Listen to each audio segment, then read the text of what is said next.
Ms. Powell, can you turn your camera on?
Hello?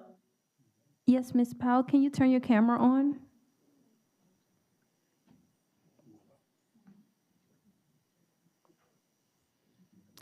There should be a button at the bottom of your screen that says Start Video.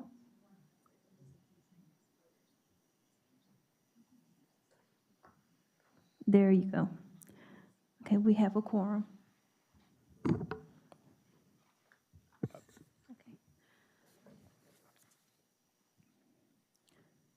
Mr. Chair, I would like to note that we have staff working with Ms. Glassrenta to help her get online, but we do have a quorum.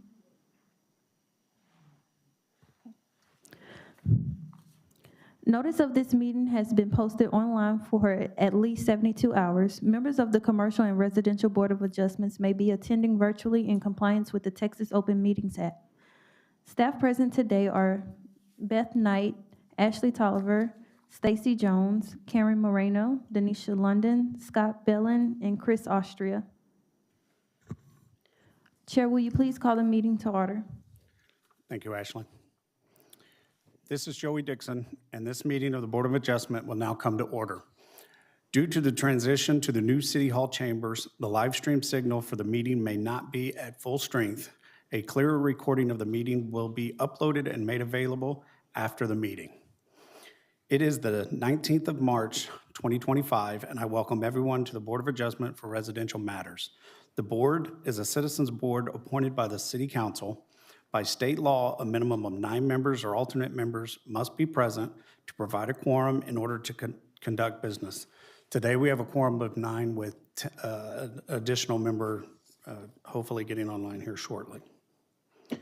Today's meeting agenda can be found online at www.fortworthtexas.gov.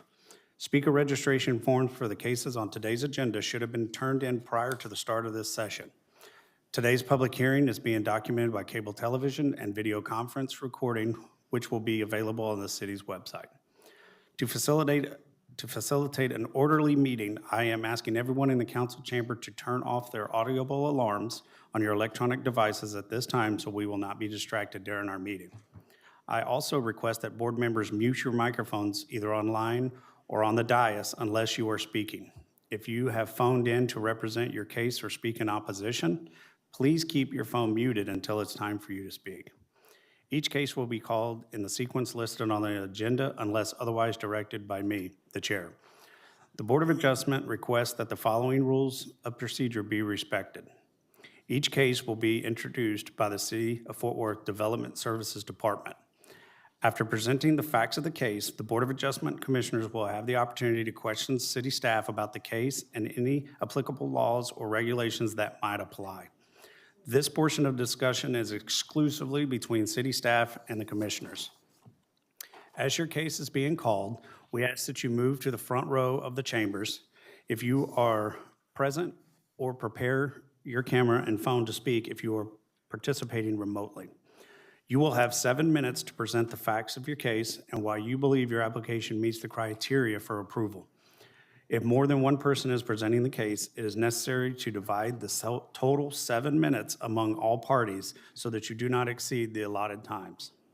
After the applicant has presented their case, I will call for any opposition to come forward. This is their opportunity to express why you believe the variance or special exception should not be approved. The opposition is also allotted a total of 7 minutes of time to be shared among all speakers. If opposition is presented to the variance or special exception, the applicant will have an additional 3 minutes for rebuttal time. The chair will allow a few more seconds in each presentation to ensure a speaker's final point can be made. After the parties have presented their positions, the board members will then have the opportunity to ask questions of the applicant and any opposition. During this time, all speakers must remember that all dialogue be directed to the Board of Adjustment only. There is no time limit during this period. After the board members have received answers to their questions, I will close the public portion of the hearing. Commissioners can discuss the case among themselves and city staff to determine whether or not an application meets or does not meet the criteria for approval. After this discussion, I will ask for a motion to approve, deny, or continue the case. City staff will call for a voice vote from each member. If an application is denied, an applicant will have 10 days in which to appeal to the court of appropriate jurisdiction. For more information on this and additional information on any case on today's agenda, you may contact the Board of Adjustment at 817-392-8026 after this meeting. If necessary, a closed executive session may be held with respect to the posted agenda items to enable the Board of Adjustment to receive advice from legal staff. First order of business is the approval of minutes from the February 25 meeting. We are open for a motion.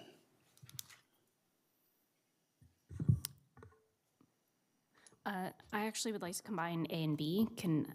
I move that we approve the minutes for January and February's hearings?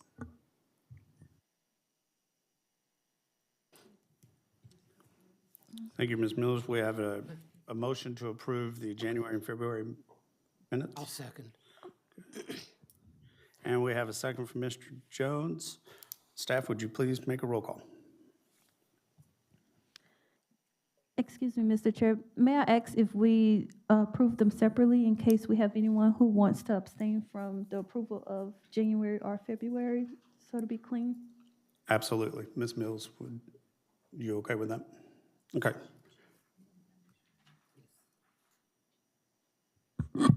I would like to amend my motion to approve just A, the minutes from the January meeting. Second. Thank you, Ms. Mills. Thank you, Mr. Jones. Staff, if you would, make a roll call. Yes. Adrian Holland, Yes. Sergio Garza, Yes. Kenneth Jones, Yes. Joy Dixon, Yes. Deborah Brown Stearns, Yes. Myra Mills, Yes. Deborah Freed, Yes. Lucretia Powell, Yes. Jennifer Glass Renta, Yes. Jana Herrera. Yes. The motion passes. Thank you. And it's my understanding, Ms. Mills, you would like to do the same for February. Yes, I move that we approve the minutes of the February hearing. Second. We have a motion to approve by Ms. Mills and a second by Mr. Jones. Staff, if you would, make a roll call. Adrian Holland. Adrian Yes. Holland. Sorry. Yes. Sergio Garza. Yes. Kenneth Jones. Yes. Joy Dixon. Yes. Deborah Brown Stearns. Yes. Myra Mills. Yes. Deborah Freed. Abstain. Lucretia Powell. Yes. Jennifer Glass Renta. Yes. Jana Herrera. Yes. The motion passes. Thank you so much. It's my understanding that we have a comment from a board member before we get started on our first case. Yes. I wasn't able to attend because I was under the weather last month, but I did watch the recording and had a question for legal.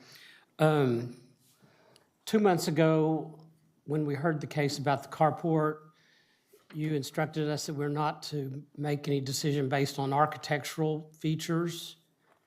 And then last month, according to the applicants, they said they didn't have any change in their variance. They just submitted architectural designs, so why did we hear this case again? Hello. As previously mentioned in the um, in the meeting, what was discussed was the text of the ordinance, which basically states applications of just like nature shall not be considered unless there are some changes within the community, something to that effect itself. The question of whether or not the applicant can be resubmitted with additional information that may have altered or caused some of the commission to reconsider their votes, whether or not there was some additional information and whether or not that was considered just like nature or not like nature, was the determination made by the department. And so that is the department's call, but that is how it's interpreted, whether or not that information would have altered any of the votes and whether or not it was considered just like nature. So it was the department's call on whether or not they would accept that and move forward with it. And ultimately, it is the zoning administrator's decision. And so that is Okay. the reason. Thank you. Thank you, Mr. Jones.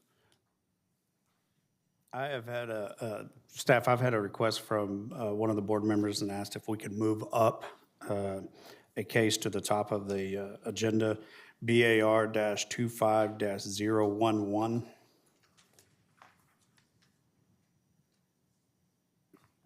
If that's okay.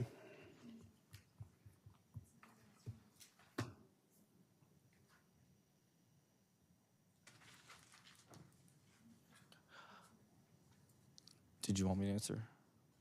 Whether or not the board wishes to hear items out of order is to the discretion of the chair. You are the one running the meeting, and so it's to your discretion on whether or not you want to hear a certain case first or last. I'll approve it to move it up to the top. Thank you.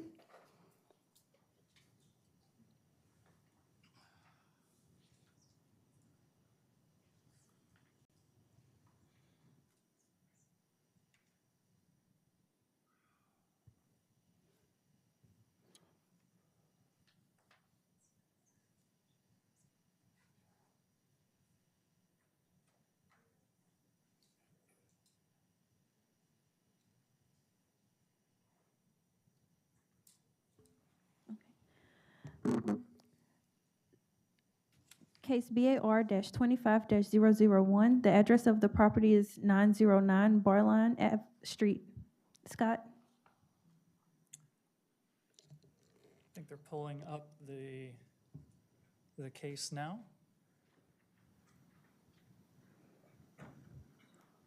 So the request is to consider a variance request by Kevin Thepfarage, excuse me for the pronunciation, to permit construction of a single-family home on a lot smaller than the minimum size required. The subject property is in the A5 one-family residential district. The applicant is requesting a variance to permit construction of a single-family home on a lot smaller than the minimum size required. The current A5 one-family zoning requires a lot to be a minimum of 5,000 square feet. The lot area of 4,235 square feet is therefore deficient by 765 feet. The aerial map and site photo indicate that this is a vacant lot. The historic aerials indicate that there was a structure on this site between approximately 1956 to 1981. The council initiated rezoning from B2 family to A5 was approved effective July 11th, 2019. The Board of Adjustment case for lot size variance was approved in December of 2021, but it had expired because the permits were not pulled.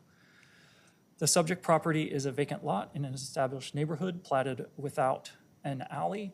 The lot is flat, square-shaped, and is not located within the FEMA floodplain. The lot was platted in 1947 with 4,234 square feet under B2 family zoning, which would have allowed a smaller lot size. The 2019 rezoning case, excuse the typo, to A5 one family now requires a minimum of 5,000 square foot size lot.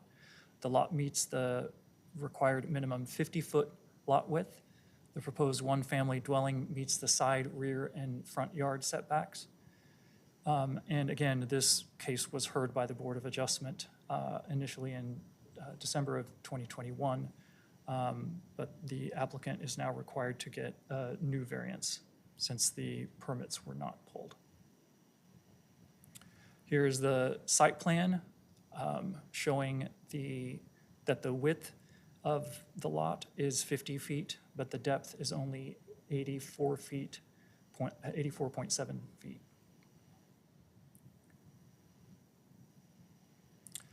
The variance request regulations for one-family A5 residential district require 5,000 square feet. And that concludes the presentation. Thank you so much. Do we have questions for city staff by the board?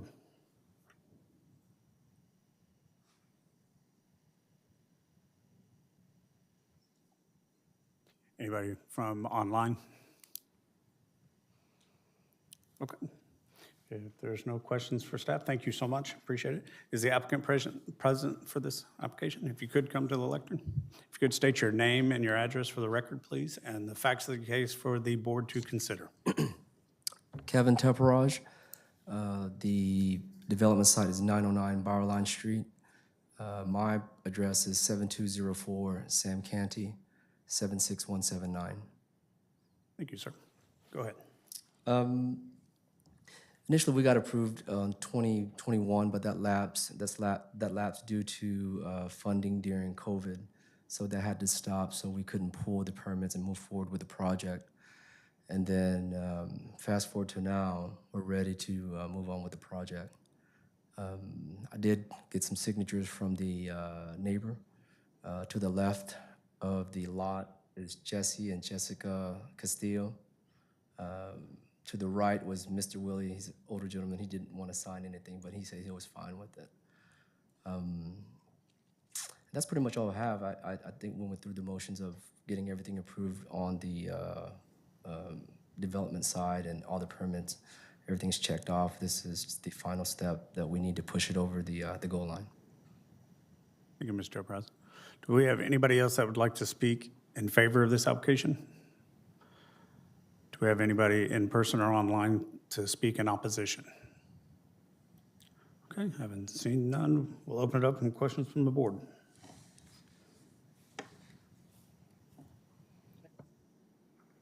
Any questions from our members online? Okay, all right, thank you, sir. If you will have a seat, we'll close the public hearing and open it up for discussions or motion. If there's no discussions, I'd like to make a motion to approve BAR 25-11 as written. Second. Thank you. We have a motion to approve by Ms. Herrera and a seconded by Mr. Jones. Staff, if you would, make a roll call. Adrian Holland, Yes. Sergio Garza, Yes. Kenneth Jones, Yes. Joy Dixon, Yes. Deborah Brown Stearns, Yes. Myra Mills, Yes. Deborah Freed, Yes. Lucretia Powell, Yes. Jennifer Glass Renta, Yes. Jana Herrera. Yes. The motion passes. Thank you. Sir, your application was approved. If you have any questions, please contact staff as early as tomorrow. Thank you so much. If we could call the first case on the agenda. The first case on the agenda is BAR-25-004. The address of the property is 5473 Santa Marie. Ashley? The applicant has 3 different variance requests, so we'll go to that slide in a moment, but the requests are by Chad Reisner on behalf of Patrick O'Malley, and the property is zoned A5, one-family district. The first variance is to permit fewer parking spaces than required behind the front building wall of a single-family home for a home that has 4 bedrooms. The number of spaces that are required behind the front wall are 2 spaces, and the number of spaces provided are 0. The second variance is to permit fewer parking spaces than required overall for a single-family home for a 4-bedroom home. The minimum number of parking spaces required on site are 3 spaces, and there is only 1 space provided. And the last variance is to permit an existing detached, non-habitable accessory structure to encroach into the required side yard setbacks. The minimum side yard setback is 5 feet, and the request is 2 feet 6 inches. Here is the aerial and the site photo. In 2024, there was a residential addition permit applied for, and that has been awaiting client reply because of the addition triggering parking requirements, and also then the site photo and site plan indicating the structure not being located at the minimum side yard setback. This was status updated in December of 2024. The property it's an interior lot, and it was platted in 1956, and it does not have alley access. Tarrant County Appraisal District indicates that the primary structure was built in 1957. The lot is approximately 8,199 square feet in area, and it does contain FEMA-regulated floodplain in the rear portion of the lot. However, those boundaries were not designated on the site plan. The property abuts the Trinity River levee. There was likely a 1-car garage on the property at some point, but it was converted prior to 2007, according to Google Street View, thus resulting in no parking behind the front wall. The applicant submitted a permit for a rear addition to the primary structure, which would result in a 4-bedroom home. This is the overall site plan. So this wasn't working earlier, so we're going to see if this tool is working now. It is still not working. But as you can see, the driveway is 35 feet long by 12 feet wide. That's a little note down there, which only actually provides parking for 1 vehicle because it's slightly short of the 9 foot by 36, which would be required for 2 vehicles. It's not showing up on that screen. Yeah, it's not. Yeah, it doesn't. Yeah. So the new addition is approximately 523 square feet. Here is the floor plan. The highlighted area shows the floor plan portion for the new addition. Because there's a closet in that new living room, it is classified as a bedroom, thus resulting in a 4-bedroom home. Ordinance states that for a 3-bedroom property or any single-family homes that contain 3 bedrooms or fewer, 2 parking spaces are required behind the front wall of the house. For every bedroom above 3, an additional parking space is required either behind the front wall or in the driveway. The side yard property is, the side yard setback is 5 feet minimum. And once again, parking requirements are 2 spaces located behind the front building wall for a dwelling unit with 3 or fewer bedrooms, plus 1 space located behind the front building wall or in the driveway for each bedroom above 3. So every structure, 1 bedroom, 2 bedrooms, 3 bedrooms, has to have 2 parking spaces behind the front wall, either located behind the front wall or in a garage. But the overall parking required on site for this property are 3 spaces. So they do not have any parking behind the front wall at all, and they also only have 1 parking space on site total. I am happy to answer any questions that you may have.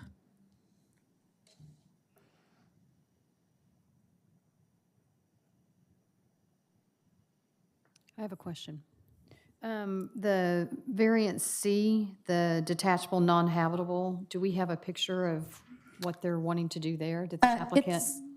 It's an existing shed. It's like a 10 by 10, just existing shed that's just simply in the setback.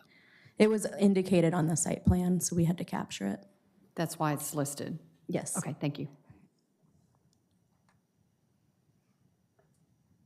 Any questions for staff from our members online? Okay, Mr. Garza. And is the variance for the addition, the new addition, it shows to be within the 5-foot line according to the photographs you have here, from overhead? Yes, the variance that was triggered by the new addition are the parking variances. The variance for the side yard setback is that existing shed. Okay.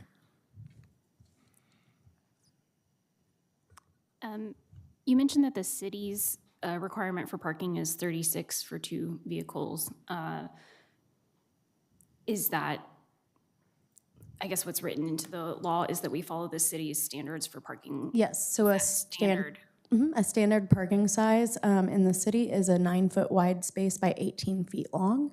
So for a 2-car tandem parking, it would be 9 wide by 36 long. And there's no way to add the 11 inches with their property as it is? No, it would be into the right of way. Thank you.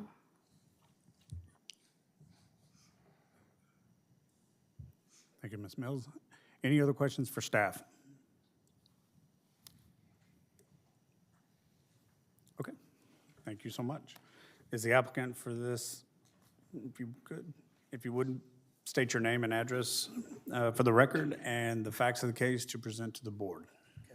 Do you need my address or the property address? Either is fine. Okay, my name's Chad Reisner, and I'm here for 5473 Santa Marie. Okay, is there anything else? Oh, overview, okay. Yeah, so we took this project on with our customers and they bought this home in the last couple of years. The shed structure was already there, and then the garage had already been converted. And they purchased it with the idea that they were going to have another child and that they would build a additional room on, and then they would have like a schoolroom in between. And that's what the addition is. It's for a bedroom and for a schoolroom. It's listed as a 4-bedroom home, but practically it's really only a 2-bedroom home. I've only been in the house briefly a couple of times, but when they did the garage conversion, they turned it into like a tiny little office. It's like 8 by 8, and then a laundry room. And I think they did a pantry or something from the kitchen. And then they're using a room right now as a bedroom, but it's really like a den. There's entrances on 2 sides of the home into the room, and there's not a closet or anything.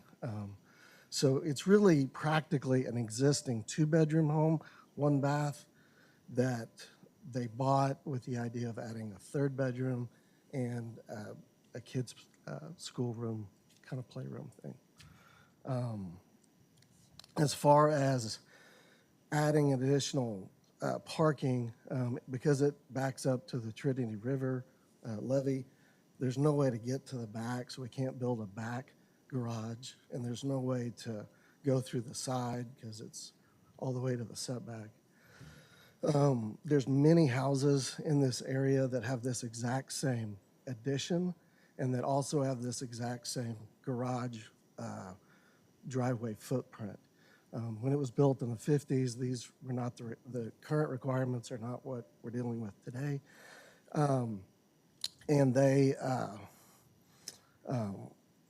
And so like even those homes that are surrounding it don't have 2 parking behind the front wall, and they don't have the 3 parking in the front.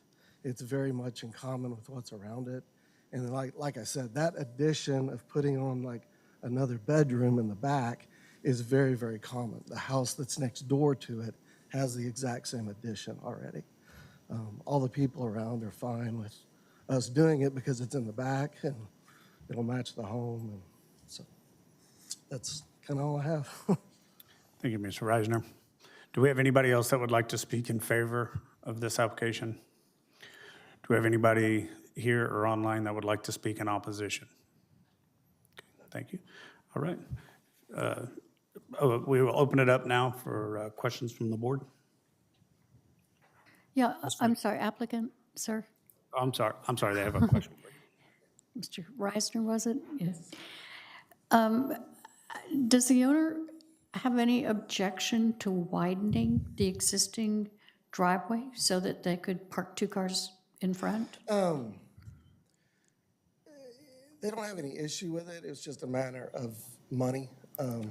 They need the space for an additional bedroom, and weren't planning on, we didn't know anything about this. Right. Didn't have the money to do anything in the driveway to make it wider. It would, probably encroach into the front yard because it's just not made for 2 parking spaces.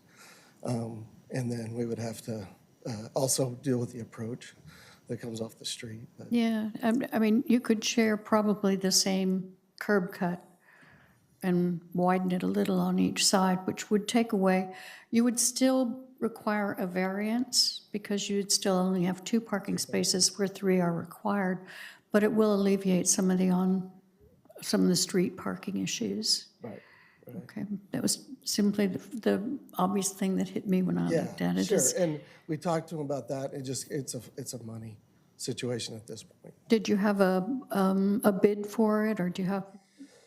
No, I never did get a bid. I gave them a roundabout number based on square footage, Okay, but I didn't get an actual bid.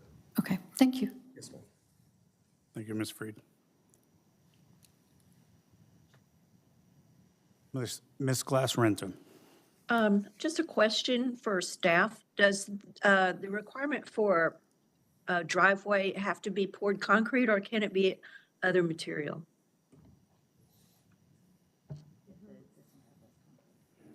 It would have to be concrete if the existing driveway is concrete. Thank you, Ms. Glass-Renton. Do we have any other questions for the applicant?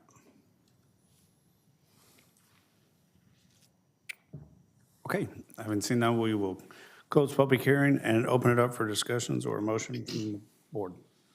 Mr. Chairman, I would be okay with variance number 1 if they were to widen the driveway. I will not be able to support variance number B, or letter B, but I can support variance C.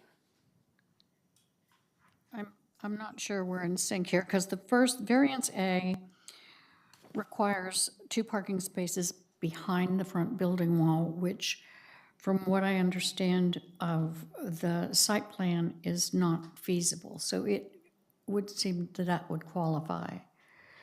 However, B is the one that's the total number of parking spaces for which while 3 spaces are required, I would support 2 spaces instead of 3 by widening that front driveway. Am I interpreting this incorrectly, or? No, that is correct. Okay. But I'm for sure, I think we need to look at C separately in our discussion.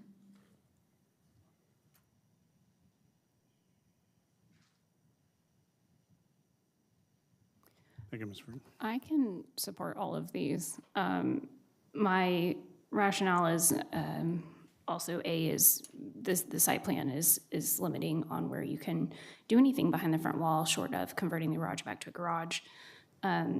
Variance B, I know that it's supposed to be 36 feet and it's 35.1. That's very close to 2 tandem cars as long as it's smaller cars. So that's 2. The use here is a smaller family, and the bedrooms are closets in these rooms. So while future use case might imply more bedrooms, I do think that it is fitting for the 5 points of regulation that we consider. And then C is a shed in the backyard that I have no problems with. Thank you, Ms. Mills. I could go with that. Thank you, Ms. Freed. Any information from our members online? I mean, I agree with Mrs. Freed on kind of her assessment of the situation with the widening of the driveway. Thank you, Ms. Holland. Mr. Garza? So what we're saying is basically we agree that possibly we can live with 2 parking spaces and not modify any of the design, like removing a closet in any of the living areas, allow them to have bedrooms, and just make sure they find somehow to build a second driveway in the front. Is that correct? Widening Yes. widening the driveway And- on either side, yes. And again, the existing shed is kind of a non-issue at this juncture. Okay, just want to make that clear in my understanding. Just to clarify, I believe, you can correct me if I'm wrong, I believe that some of the board members are in the mind frame of what you just stated. Ms. Mills had stated that she is okay with it as it is. Yes, I think widening the driveway, let's see, it's 12 feet now and would need to be 18 feet. Yeah, so widening it 6 feet seems more destructive than allowing the fewer parking spots, in my opinion. Could staff go back? Is this an interior lot? I'm sorry, I don't recall that.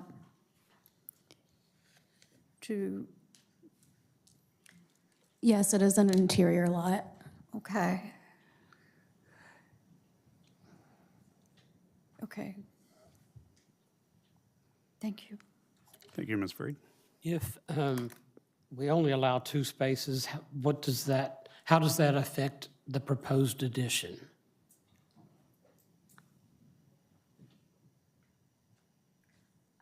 It wouldn't affect the proposed addition if you'll only allow 2 spaces, if that's what you're willing to grant based on the variance as it's written, because they're asking for the parking space variance because of the addition. If they altered their design for the addition, they could come into closer compliance with the ordinance.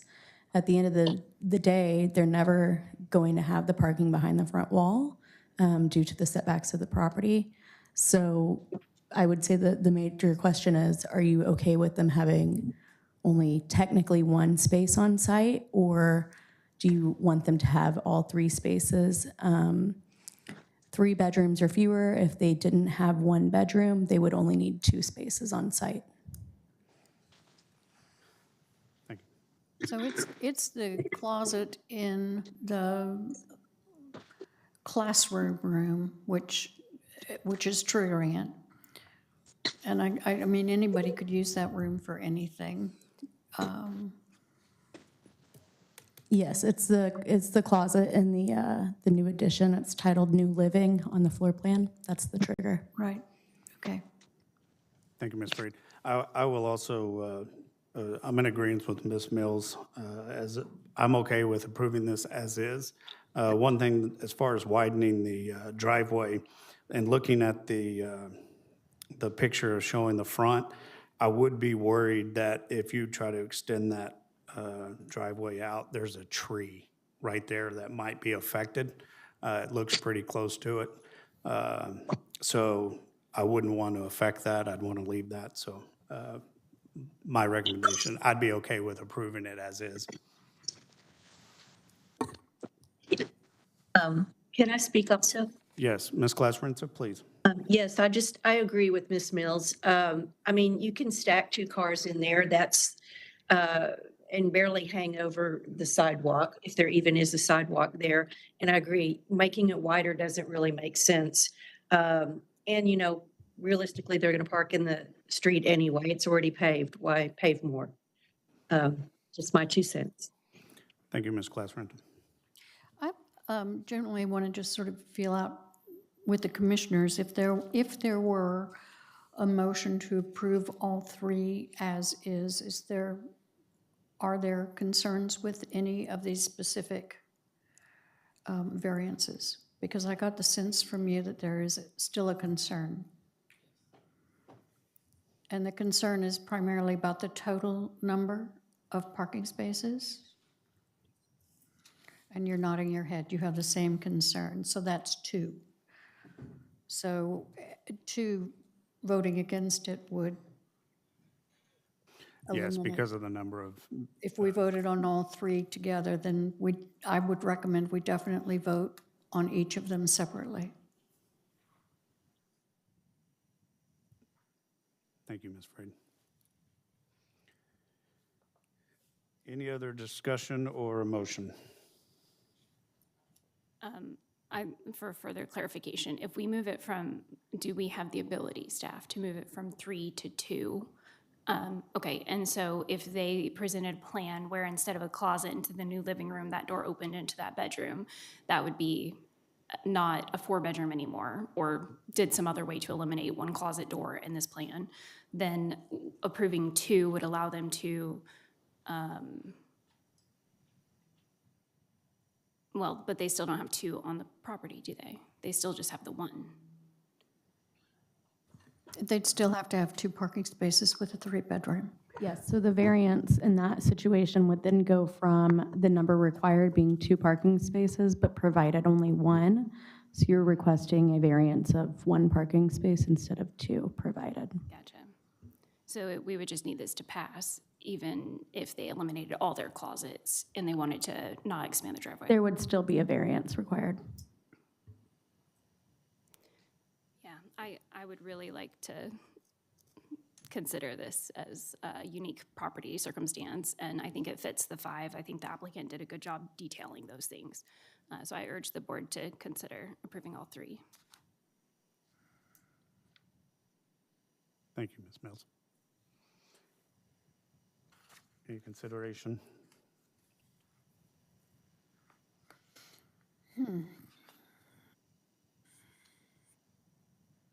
Well, I'll go ahead and make a motion on variance A. So for BAR 25-004, I move that we approve variance A that permits fewer parking spaces behind the front wall of the home. I second. Second.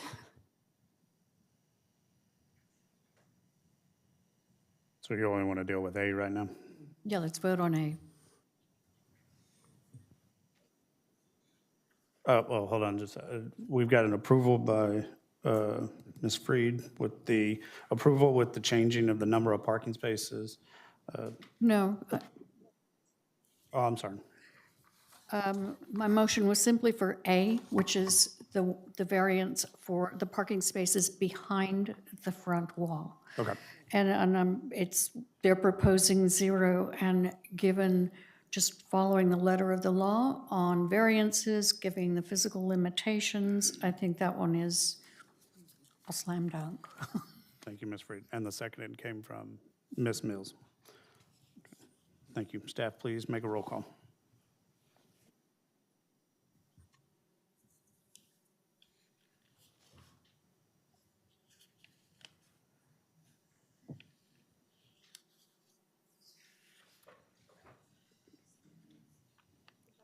For those of you online, where the microphone is not working for staff, so she's moving positions. Adrian Holland, Yes. Sergio Garza, Yes? Kenneth Jones, Yes. Joy Dixon, Yes. Deborah Brown Stearns, Yes. Myra Mills, Yes. Deborah Freed, Yes. Lucretia Powell, Where'd she go? Looks like Ms. Powell has dropped off. okay. Jennifer Glass Renta, Yes. Jana Herrera. Yes. The motion passes. Okay, on the second variance, and that is the total number of parking spaces. Staff, could you put up the picture again of the front yard so we can look at the feasibility and whether or not trees would have to be removed? So we're looking at, what is the additional width that would have to, It would have to be an additional 6 feet wide for a width of, if you park them side by side, 18 by 18. so do we know what the side setback is on the right-hand side? It is a 5-foot side yard setback. It looks like they're very close. I would say they're 5 and a couple of inches, but they did not provide that exact measurement. Okay. But it is okay to pave over the setback, correct? They can, Oh, yes. yeah. So could you show that front picture again? They would have to widen the curb cut in order to do so, potentially. They would? I believe so. Because the driveway would not necessarily have to go all the way to the tree. It would depend on how they could flare the driveway. Yeah, that would be a design question. The possibility that they would have to, depending on their design, is there. Yeah. And then just a reminder, 36 feet is what the city requires, and it's 35 feet point. I'm with you. I'm okay with it as is. Is that 0.1 inch? Or It's 0.1 foot. 0.1 foot? So More than an inch. 12 feet, 0.1, about 2 inches or so, right around there. So 10 inches too short. We're missing one of our board members. Okay. And could you put that picture back up again? Sorry. It's okay. So there is no sidewalk. There is no sidewalk, no. So they're not, if it hung out a little bit, it would not interrupt any, it wouldn't be blocking anybody walking or anything like that. So that's why I'm comfortable with Ms. Mills' proposal of approving as is. So B, based on what we're just discussing, that would mean then they would be short by 1? So they No, would they still technically be be- short by 2 because they're just under that 36-foot long requirement. They're at 35.1 feet. I would say they're roughly 10 to 11 inches short. So Legality, yes. but legality, yes, yes. They would have 2 there. Practically, yes. Legally, no. Yeah. Technically versus practically, I think is a better way of putting it than legally. So I don't know if we've swayed anybody. I don't want to take a vote that excludes them from anything. No? No sway? When we're ready for a motion, I think we should do it without prejudice. Without what? Without prejudice. Okay. And then I would also just like to know if staff has any idea what happened to Ms. Powell. However, if we don't approve it for 2, I think the motion would need to be to deny without prejudice would be the motion, I would think, legal. If the process were to, if the motion is made to approve as is, if it fails, someone from the successful side, the ones who voted nay, would have to be open for a motion to reconsider. If the motion to reconsider would then pass, then you can move for a denial without prejudice, and they can come back and bring it. That would be the process if you wanted to have a motion to approve and it fail. Someone on the other side would have to move to reconsider to allow a motion to deny be presented before the board. Or you can just move to deny without prejudice to avoid all that if you believe, if desired.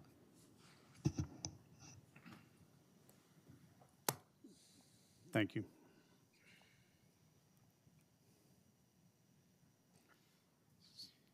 So having said that, having said that, we're in the same situation. Spent a lot of time on this. I'm going to go ahead and make a motion to approve as written BAR -25-004.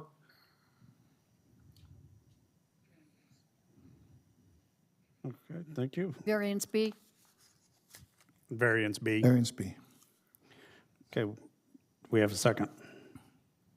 I'll second. Thank you, Ms. Freed.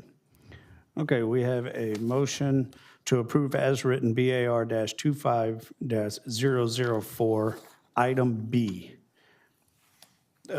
made by Mr. Garza, seconded by Ms. Freed. Staff, if you would, make a roll call. Adrian Holland, Yes. Sergio Garza, Yes. Kenneth Jones, No. Joy Dixon, Yes. Deborah Brown Stearns, Yes. Myra Mills, No. Deborah Freed, Yes. Jennifer Glass Renta,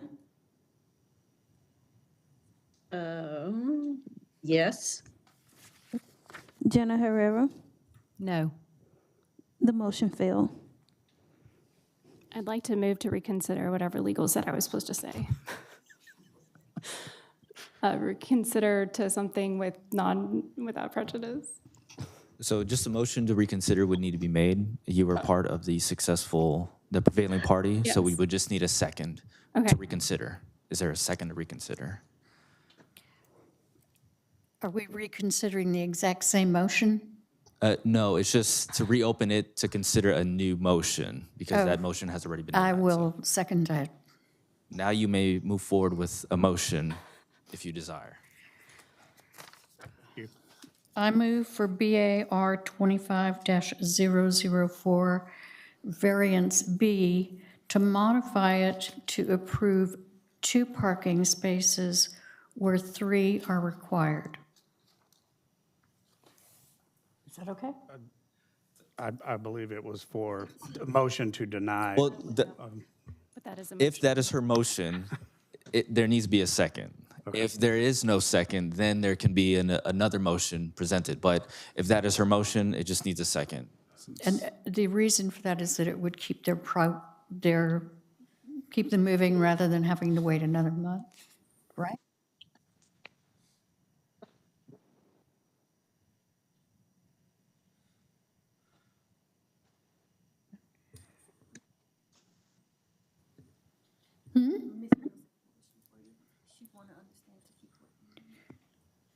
If I'm there's sorry, no I don't second, know. I'll make another motion. If there's no second, I'll make another motion. Okay, Ms. Mills would like to make a substitute motion. I move we deny 25-004B without prejudice, which is a majority vote, I believe.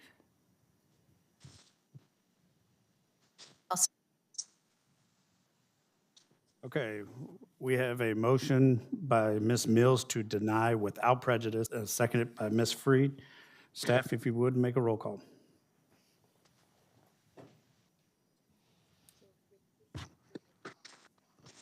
Without prejudice. Adrian Holland, Yes. Sergio Garza, Yes.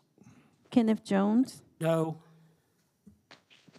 Joy Dixon, Yes. Deborah Brown Stearns, Yes. Myra Mills, Yes. Deborah Freed, Yes. Jennifer Glass Renta, Yes. Jenna Herrera. No. The motion fails.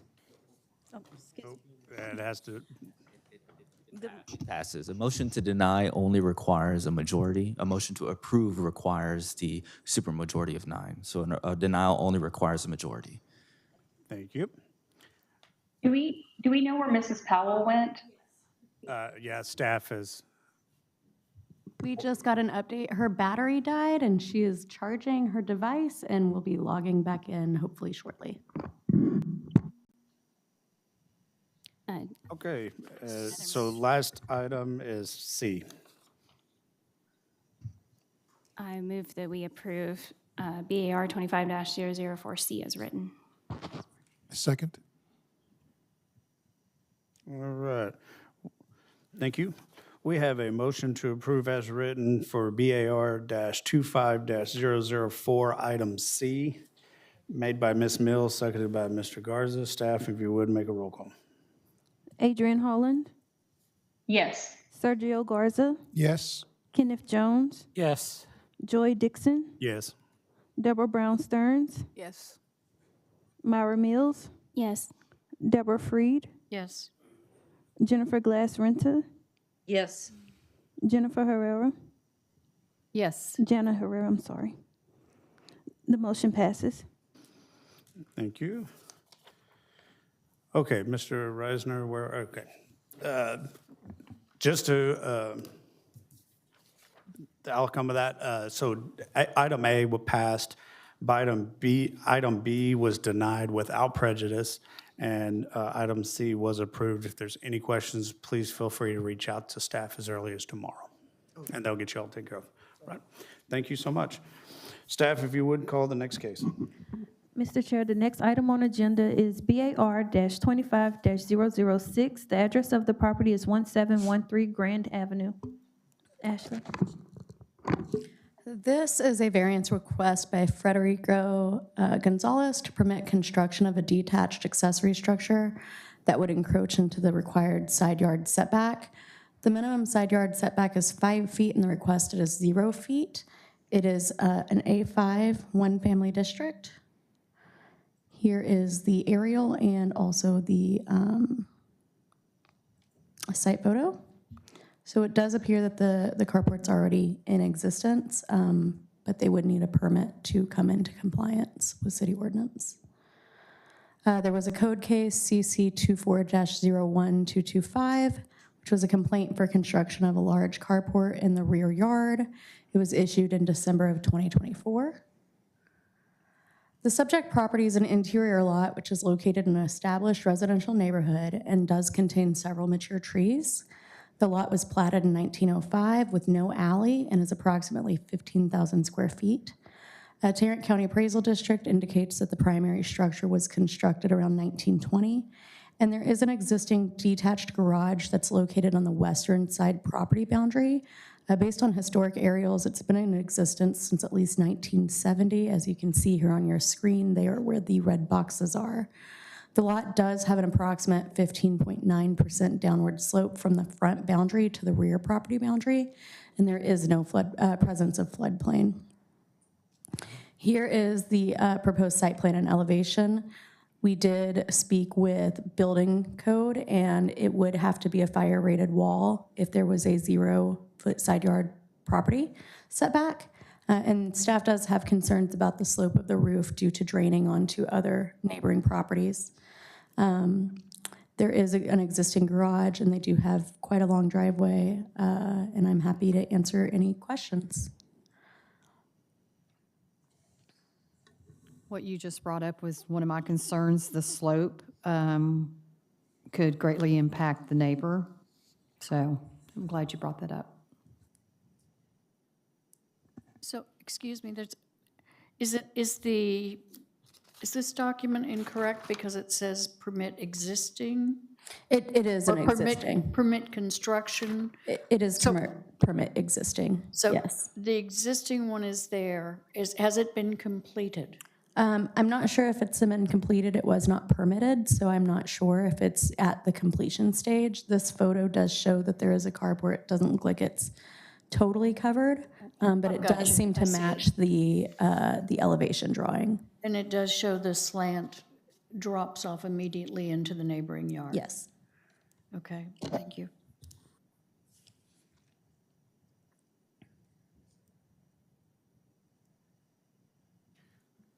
So is what we're seeing in the photograph now, the carport's there.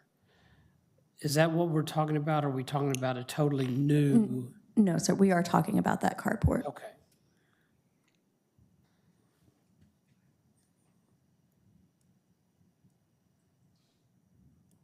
Thank you, Mr. Jones. Do we have any questions for staff from our members online?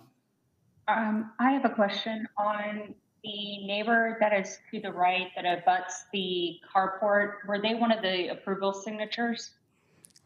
I am not sure. I would ask the applicant that question. I do not have the street numbers to where I can read them on the map. Thank you. I have a question about the firewall that is required. Could you describe what they would require? It would have to be a solid rated wall. I'm not sure of the actual construction details, but a firewall has no openings on it. So would not be allowed to be open on that side.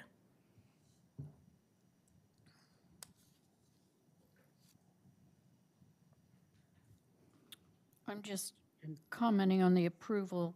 It was 17, this is 1713, and we have both 1715 and 1711, so it would appear that neighbors on both sides approved or signed the support petition. Thank you, Ms. What Reed. did you say the square footage of the lot was 17,000, I mean 15,000? It's approximately 15,000. It's a fairly narrow but very long lot that backs up to Jacksboro Highway. Yeah, these lots are extremely long, and they go down a steep slope as they hit Jacksboro Highway, so they're not level. And I'm looking through, is this part of any historic district? Did you mention that, or? It is not in an overlay that I'm aware of. Whenever we looked it up, I didn't see one on the maps, but I also got a new computer, so it's possible that was not in there. Pretty sure when I was on historical that Grand Street was, that we had several cases on Grand Street. Yeah, I know part of it is. Grand is fairly long, so I'm not sure. Oh, I think it's not, yeah. So what I'm seeing on the zoning maps is that the subject request at 1713 has a demolition delay. The neighbors at 1711 are covered by a historic and cultural landmark designation. At 1711, Yes, ma'am, that's correct. but not 1713? Not 1713 nor 1715. Okay, so I think that it is that some of the individual homes are designated historic rather than a historic district. Yeah, thank you. Thank you, Ms. Freed. Any other questions for staff?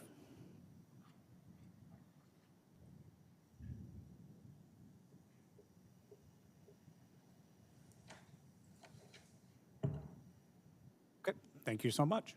Is the applicant for this case present? If you would, state your name and address and for the record and the facts of the case. Would we be able to get the audio turned on? Yeah, there you go. Can you hear me? Yep. I'm Otila Sines Bodie, and I'm here on behalf of Mr. Gonzalez, who is seated over here to my right. He is not feeling well, and so he's not able to maneuver around as well. We are here asking for a variance on the side setbacks. This is a very old home, and it has a very long driveway. At the end of the driveway in the back, there is a garage. The garage is built pretty much on a cliff that goes over. So it is supported in the back by tall pillars. The driveway on this particular property and the garage are on the boundary line of the property. It is zero, it's right on the boundary. The neighbor at 1715 has a carport in the front of the home or in the side of the home, and that is also on the zero lot line. There are two abutting driveways that go from the front of the house all the way to the back, and that is 100 feet, more or less. It is a one-car garage. He's looking for a carport that can, cover a second car. The current zoning, if he puts that carport, would end up with one wall or one side in the middle of his driveway. He has no way to maneuver or place the carport 5 feet from where it's at, because what he would have to do is come up his long driveway past the house, he would have to zigzag around the carport to get into the garage, and that's not practical or possible for him, because he doesn't have enough property in between. What he would like to see is his carport be in line with the driveway and the garage. Now, as to your concerns about the sloping of the wall, that was only a temporary carport. It was not permanently set. That way he could see what would be available, and so the neighbors could also see. The neighbors have no objection to where it is, but he is planning to take care of, if it's a slope, so the rainwater or it doesn't damage the neighbor. He's talked to the neighbors. There's no problems as it is right now because he has a driveway. There is no structure where the rain would fall, and that's something that gutters can take care of. The existing construction is not permitted because it was only temporary. It wasn't meant to be permanent. But once it was up and he saw what he had and he liked the idea, then he came and applied for the variance because that's what code enforcement had told him that he had to do. This is an old-fashioned neighborhood. There are other properties in the neighborhood that have zero lot line garages and driveways. This is not a hardship that was self-imposed. That carport, that structure is only temporary. It can be removed. Will the variance injure adjacent property? No, because, they both have driveways there, and the neighbor next door, adjacent next door, has a carport and also has a garage with a small little room in the back that is within the side setback. I think it's a foot or two away from his property. The other neighbor on the other side also has a driveway and a carport, and that's right on the zero lot line. The neighbors have also seen the carport. They have signed the support petition that is included in the application. And the variance won't be contrary to any orderly development in the neighborhood because there is new construction at the end of the driveway, at the end of the block. And they're California-style houses, with 2 and 3 stories. They have a garage in the front. They have a double garage driveway in the front. They're closer to the street. They park on the street.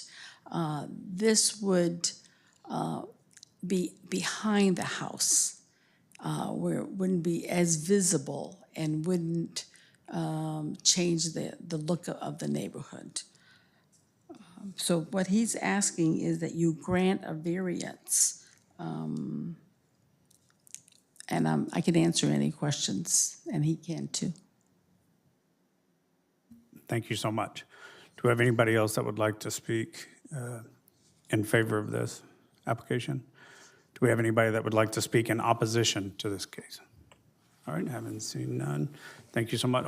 We will open it up for questions from the board.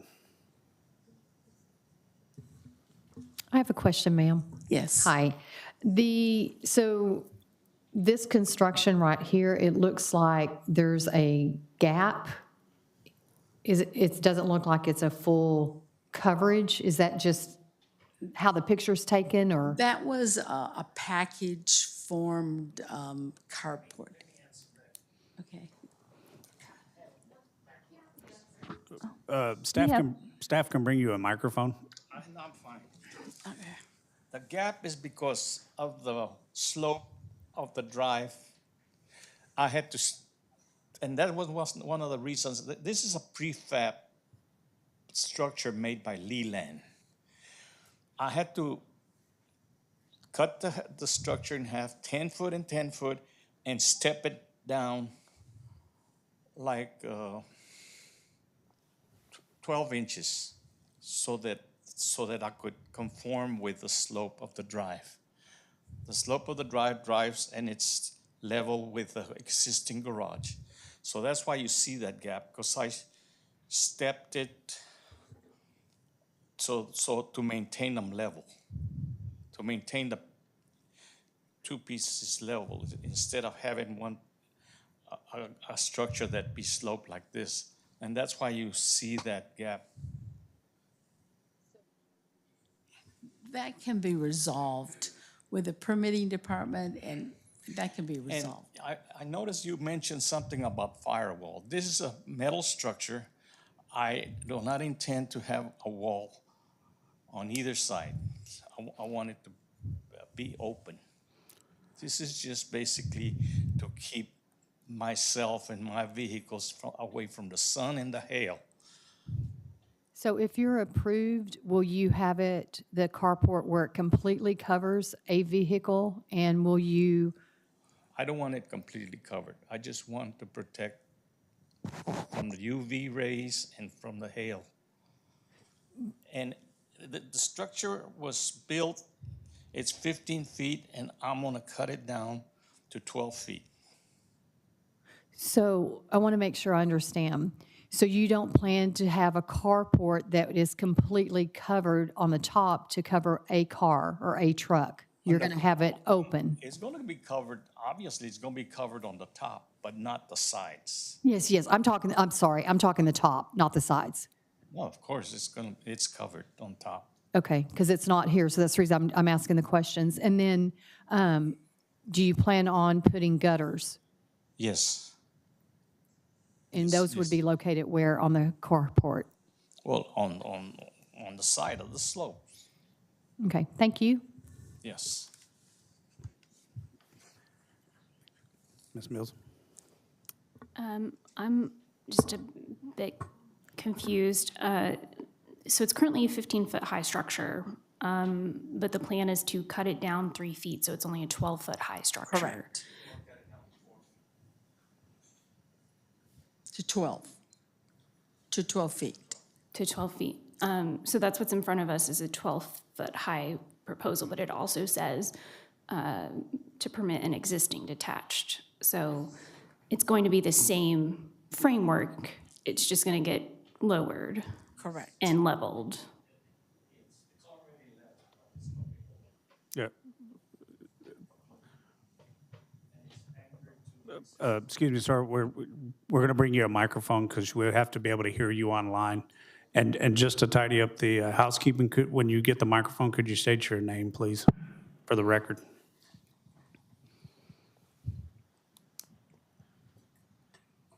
My name's Federico Gonzalez, 1713 Grand. Thank you. And Ms. Mills?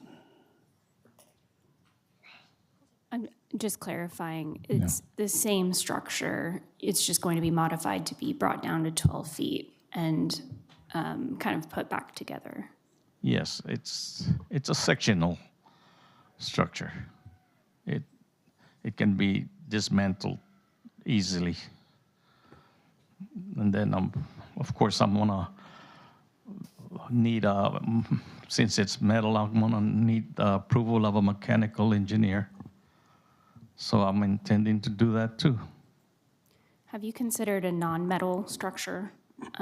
Your neighbors here is like an extension of their roof line and it's connected. No, which I no. don't- Okay, One of the reasons for the side steps is fire related.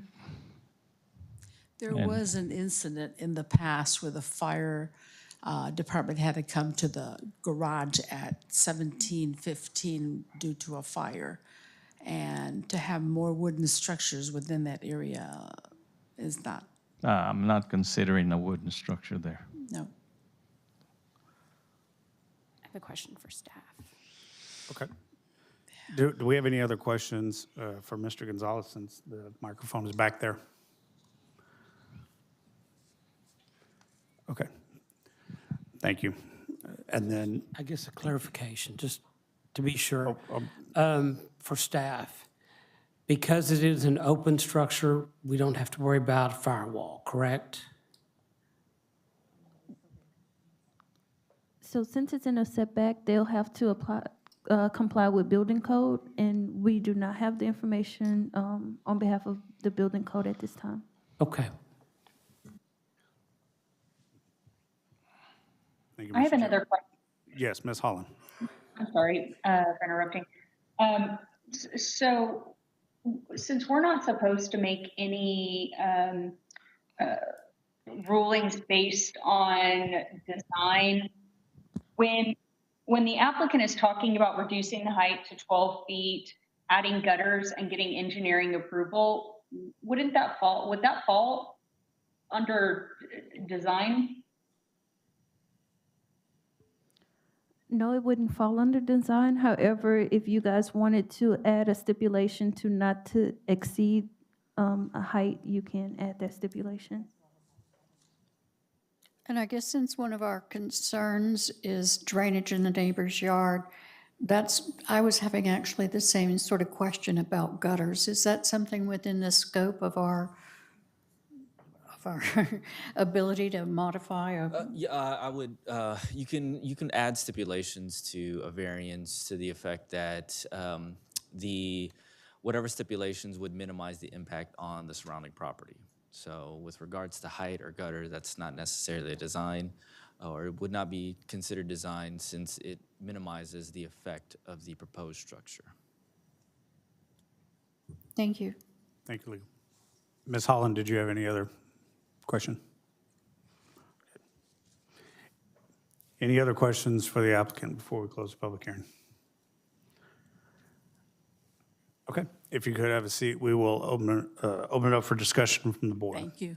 Mr. Chairman, I'm happy with this. He has stated that he will add gutters, and I guess I'd like to just add that stipulation, and I could approve it. Thank you, Mr. Jones. Yeah, I don't know what, maybe gutters or just some sort of modification to manage drainage. I don't know if there are any other alternatives. You could, for example, angle it the other way instead of a T, but just something that mitigates the impact on the neighbors. Thank you. Do we have a second? Well, I would like to further that to reduce the height, since that was something he already said he was going to do as well. So I can make a motion with those stipulations. So, Mr. Jones, would you like to? Sure. 12 feet? I did not make a motion. Oh. No. I just made a comment. Oh. Thank you for I will be happy to make a motion, though. Ms. Holland, what stipulation on height? The sketch I'm looking at says 12 feet. Well, he said it was, as drawn, it was 20. So I think we'd make a motion with the stipulations to ensure that the height is 12 feet, gutters, and he mentioned engineering approval. Okay. Mr. Chairman, I'll make a motion to approve BAR-25-006 with the stipulation that the height of the structure be no more than 20 feet. 12 feet, and that gutters or some other water deflection device be installed. Thank you, Mr. Jones. I'll second the motion. Thank you, Ms. Freed. Okay, we have a motion on the floor to approve with a stipulation of no more than 12 feet in height, stipulation of adding gutters or other water deflection mechanisms. Approval by Mr. Jones and seconded by Ms. Freed. Staff, if you would, make a roll call. I may want to amend my motion if it's not too late, because I'm concerned about the rear slope of the property, that the back of it may be taller than 12 feet, but at least the front be no more than 12 feet. So that it's in line. Because the lot does slope to the rear, and it may be higher at the back. So I amend that if 12 feet at the front.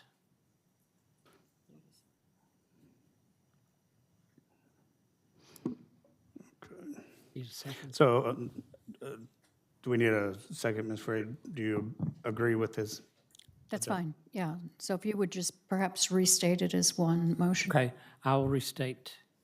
I I make a motion to approve BAR-25-0006 with the front of the structure being no more than 12 feet above the ground.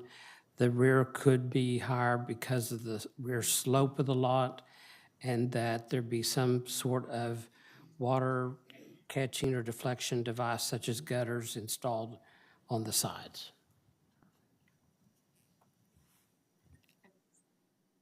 Second. All right.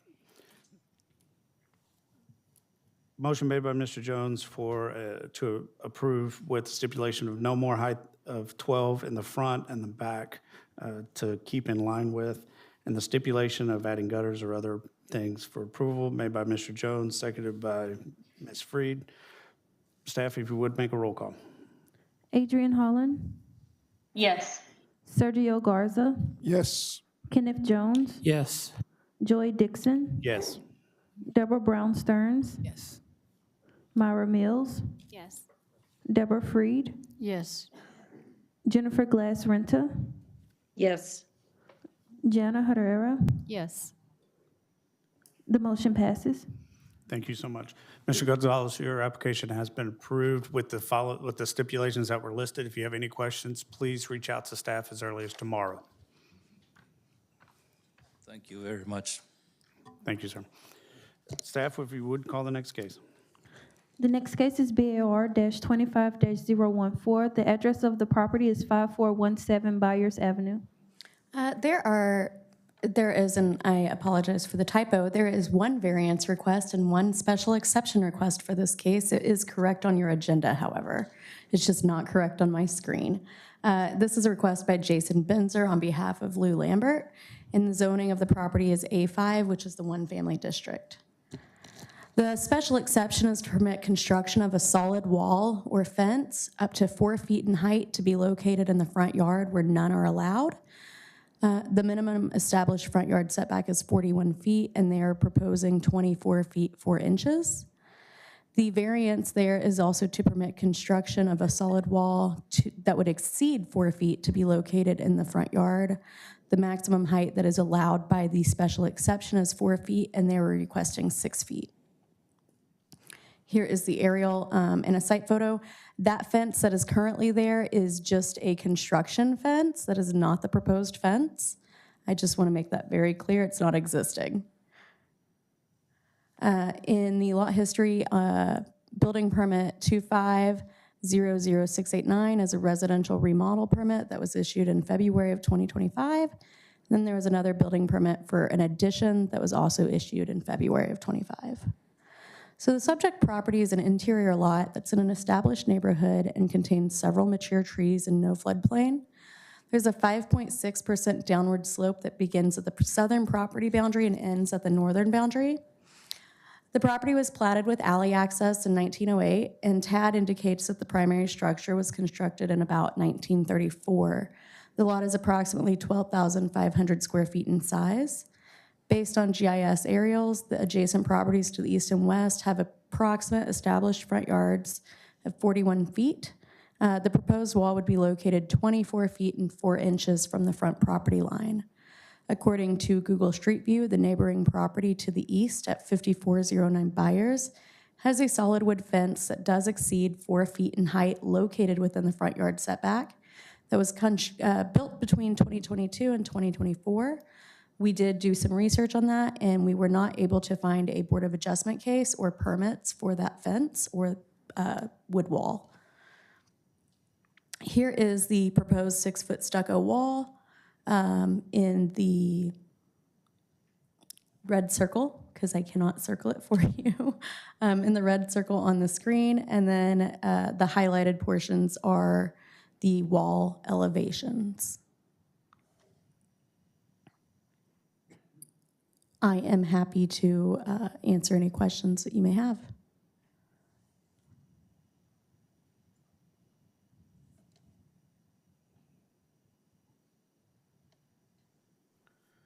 Does this wall, I see one possible, there's a street that tees right into the front of their house.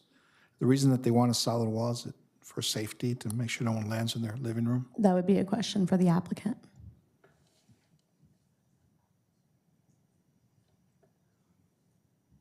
Do you have any pictures of the solid wood wall?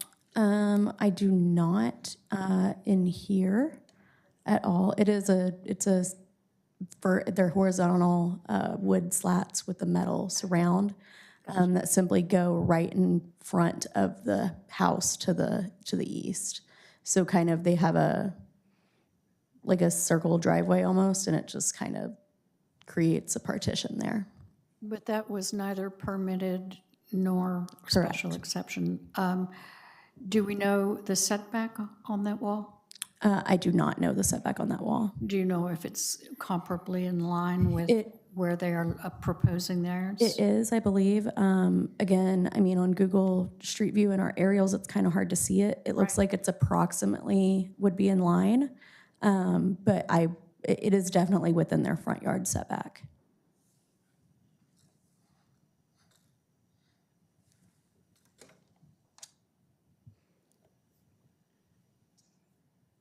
Any other questions for staff? Ms. Mills? Sorry, I think I understand, but we have a special exception for the existence of a front fence, front wall, solid wall.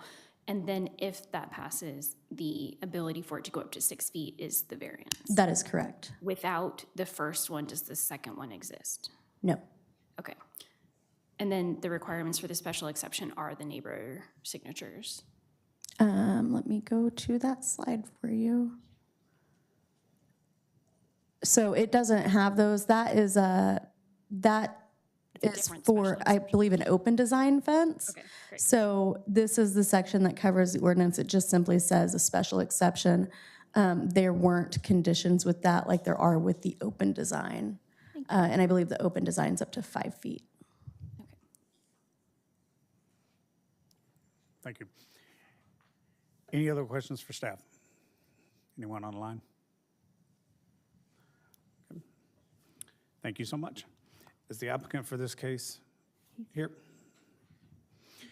If you could state your name and address for the record and the facts of the case for the board to consider. My name is Jason Binzer, 4213 Valentine. I'm here to get a variance for this screen wall. Is mainly applied for privacy and the high traffic of buyers, and mainly for sound, which I guess some of the other houses on the street have done the same thing. The question about the street that tees in right in front of that, we hadn't really considered that, but I assume that's a possibility. I have photos of the house that y'all had in question with the solid fence that I can put up. I guess on the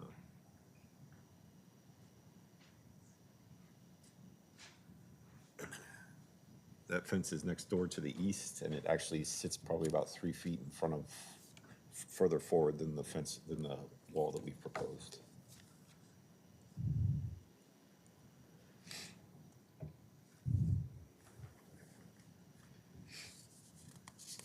And then there's similar walls across the street and up and down the street. I assume they built them for the same reason. I have photos as well.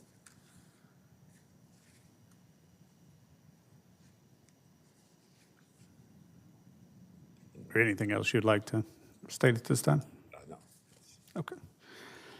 Thank you, Ms. Bisner. Is there anybody else that would like to speak in favor of this application? Don't go away. Is there anybody that would like to speak in opposition? Okay, at this time, we will open it up for questions from the board. I have a question for the applicant. Sorry, sir. The fence next door, how would this setback compare to that one that we're looking at right now? Would pretty much be in line with that? Their driveway is probably 12 feet, and there's a 3 foot, it's probably 3 or 4 feet further forward than the one we're proposing. Further forward? Okay. Closer to the street? Yes, yes. The neighbor is closer to the street? Okay. Can you describe the solid wall that you're proposing? The house is, we're trying to preserve the historic integrity of the existing portion of the house. It's a rough stucco, so it'll be the same 6-foot-tall rough stucco wall, basically, to match the house. I have a question. Sorry. Can we go to the front yard and where they have the temporary fence up, please? The picture.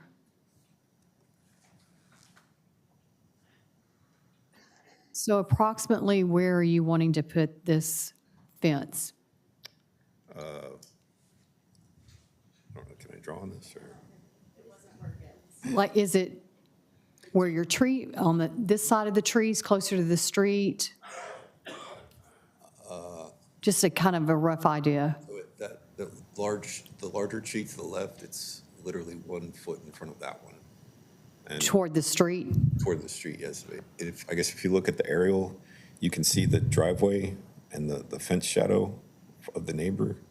And it would be, can't give you scale, but slightly behind that 3 to 4 feet.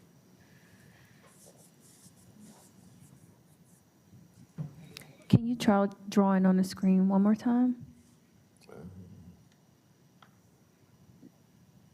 Can you select the color? Yes. Try it again. It's not working? It does, but I'm a little. It works on yours, it doesn't show on ours. Okay. So, it's okay. The site plan shows it a little better. Thank you, Ms. Ware. Any other questions? Anybody from online? I have some questions. Looking at it, looks like you have some support here. Have these been have you only talked to 3 neighbors, or can you tell us a little bit more about conversations you've had with neighbors? Just the application requested a neighbor to, the signatures for the neighbors to your left and to the right and across the street. There were no neighbors across the street. It's just sound wall. And none of them had a problem with it, of course, because they have the gentleman to the east has the same type of wall, so of course he didn't have a problem. And we had gotten their signatures, so. Good, thank you. Thank you, Ms. Holland. Oh, go ahead, Mr. Garza. My question is the 24-foot, 4 inches setback. Why? To clear the tree. To clear the tree only? Yes. That's a substantial, I don't mind because of the street that approaches you and the T, I understand having something of structural that'll absorb if something were to drive through, but it's just to avoid damaging the tree, you want it at 24 feet, 4 inches. Well, yeah, we don't want to damage the tree and visually to have it. And the tree is the only reason for that measurement? Yes. Okay. Thank you, Mr. Garza. Ms. Mills, did you have a question? I would, as staff, just like to clarify as well that urban forestry would have a very big concern likely with them trying to remove that tree in order to place the wall in a different place. So I would just keep that in mind. Thank you. Ms. Mills. Yeah, I'm just looking for additional convincing. Why a solid wall versus a wall you could build, a fence you could build closer to by right, and why 6 feet instead of 4, since that's an additional thing we have to vote on? 6 feet for visual. The main living room's that large window in the center, just for privacy. Sorry, what was your second part of that question? A solid wall versus like a fence or something that would be more allowed Solid by for right. privacy, and then the existing house has existing stucco walls at the back toward the old garage. We're trying to keep that same architectural aesthetic. And other houses on the street have the same, like the house next door to the right, if I can put it up here. They all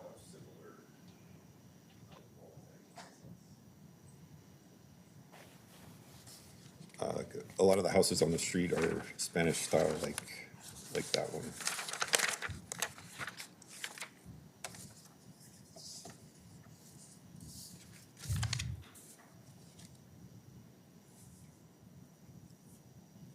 And that's the neighbor to the west. Just for clarification, that's the neighbor to the west? Yes. Thank you, sir.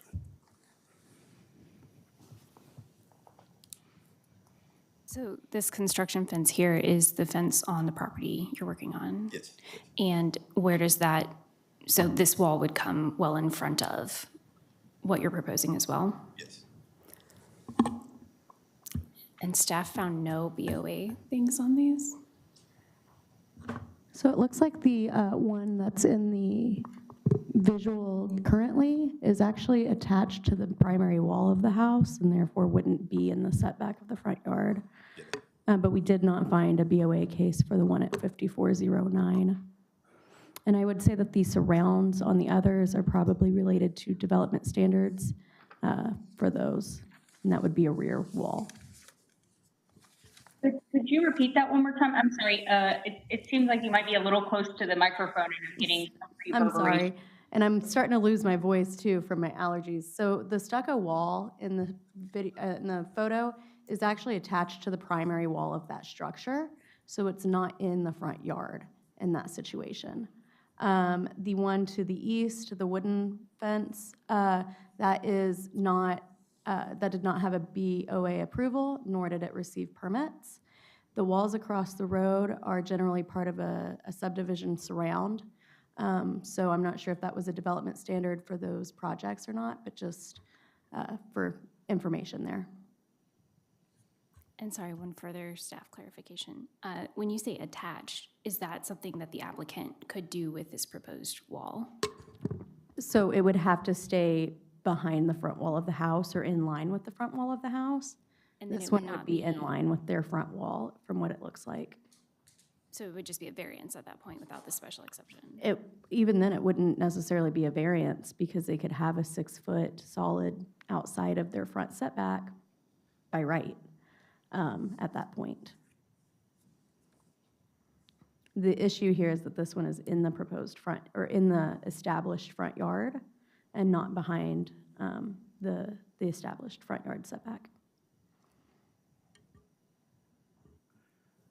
Thank you, Ms. Mills. Any other questions for the applicant? Okay, having seen none, we will open it up for discussion from the board. Mr. Chairman? Yes. I'll just kind of give you an overview. I drive by this property all the time, come up that hill, and you're concerned about traffic running into the house.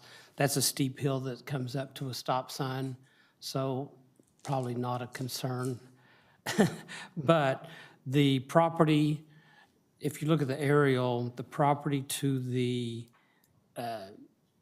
northwest is a gated community with a solid wall around it that's pretty close to the streets. The property to the northeast came before us a couple of years ago about putting a wall in, which we approved. The setback, when you look at the site plan, there's a whole lot more parkway between the actual street and the property line than what is typical. And so it really sets back a lot further than what the site plan indicates. I have no problem with this and can support it, although I do have a problem with the 6-foot and would accept a 4-foot. I am similar, in my opinion, except I would support the 6-foot. I'm very familiar with the area. I know that it's across from Westover Hills. That's not a fully gated neighborhood, but they do have a 6-foot wall. The neighbors do have 6-foot walls, and I feel that being that the traffic and the noise, I could understand why they'd want the wall at 6 feet as well. Thank you, Ms. Hall. Ms. Glass-Renta, did you have a comment? Well, it seems like because the street sits much lower than the actual yard where the fence is, that he's picking up some height just from the natural grade of the land, unless I'm seeing that wrong. It looks like it's at least 2 feet of height where the base of the fence will go, or the wall will go, relative to the street.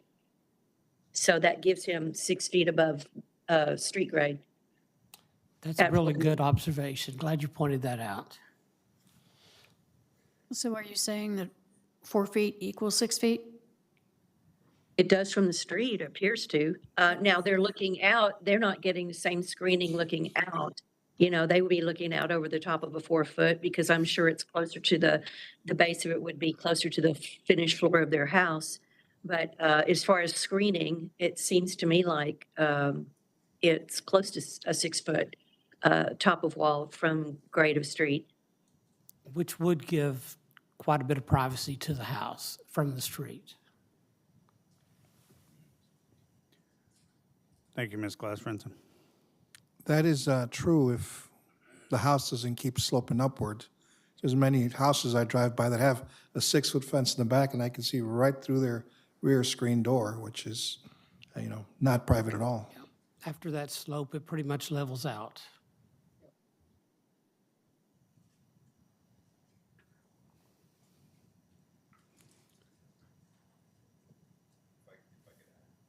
I will be happy to make a motion to approve BAR-25-014. And I guess we could vote on them together, but I'd like to amend that the variance be a 4-foot solid wall as opposed to a 6-foot.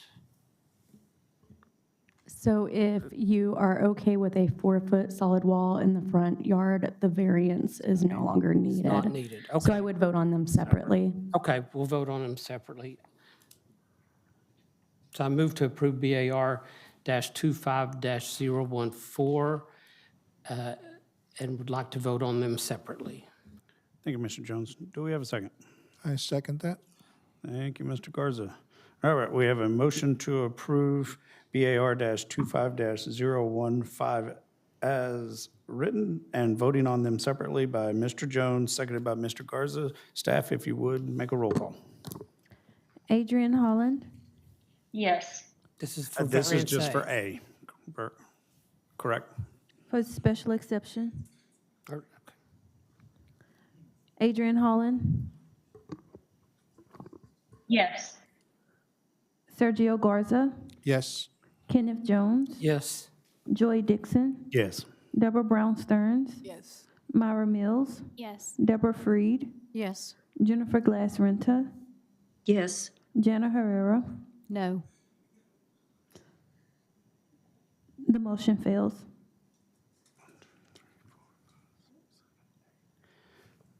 Yes, because we lost an online participant. So moving have on an- to B. Do we have an update of when Ms. Powell will be back? We've reached out to Ms. Powell and we haven't heard back from her.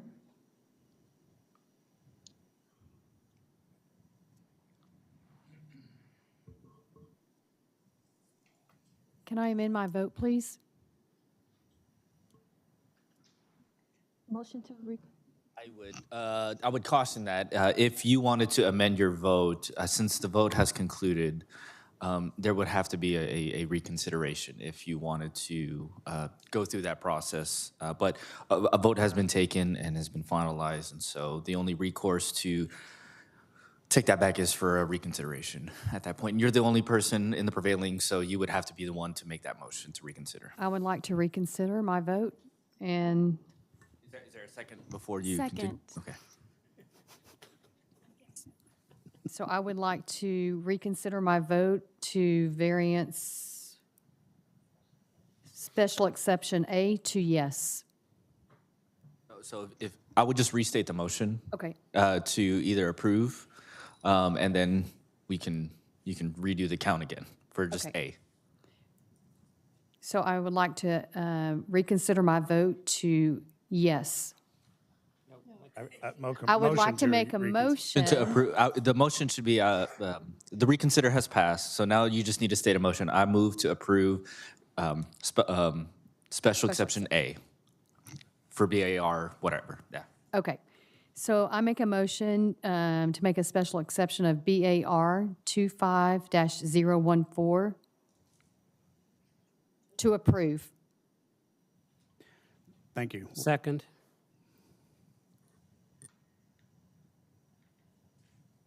Thank you. We have a motion to approve BAR-25-014 for A, made by Ms. Herrera, seconded by Mr. Jones.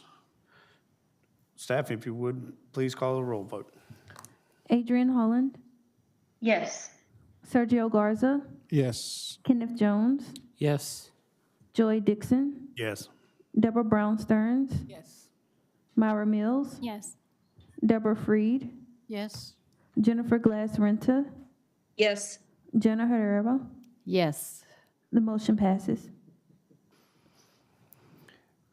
Thank you. And if we could call on B. I think you're against this, right?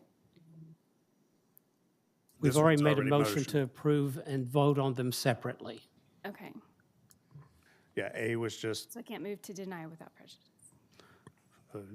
I think there's recourse after the vote. So yes. So currently, the motion that was made was to approve, but to vote on them separately. So it's been made, and I believe, Joey, if, Mr. Dixon, I'm sorry, if there's been a second, then the vote can occur. So if, kind of the same process. Thank you. So we do have a motion to approve and a second. And staff, if you would make a roll call for B. Adrian Holland, Yes. Sergio Garza, Yes. Kenneth Jones, No. Joy Dixon, Yes. Deborah Brown Stearns, Yes. Myra Mills, Yes. Deborah Freed, Yes. Jennifer Glass Renta, No. Jana Herrera. No. The motion fails.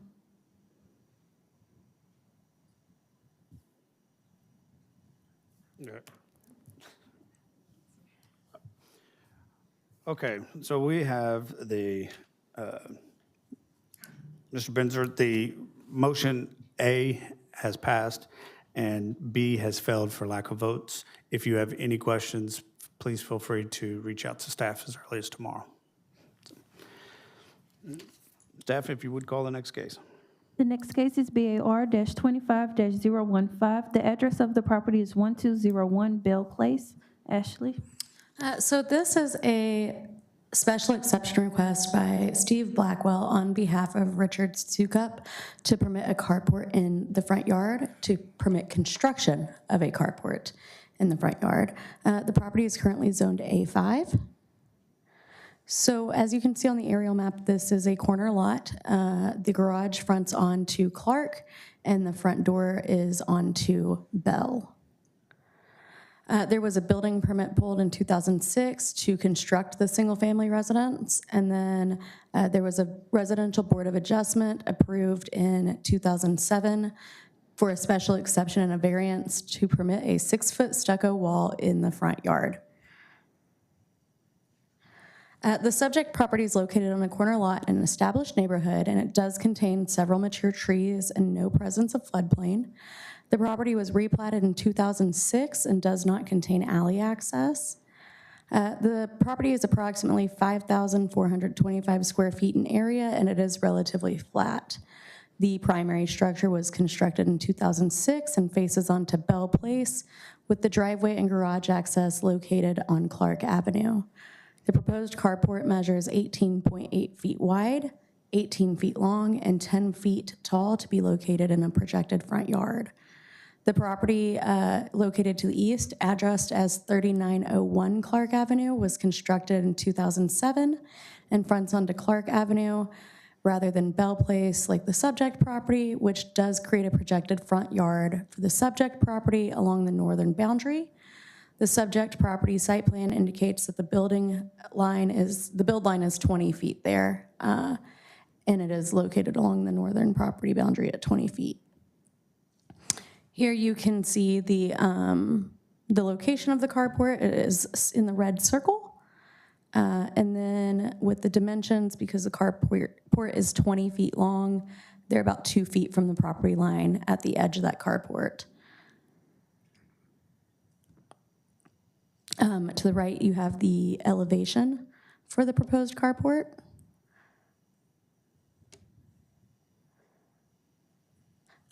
So for carports or porte-cocheres that are located in the front yard, projected front yard or required front yard, a special exception is required in that situation.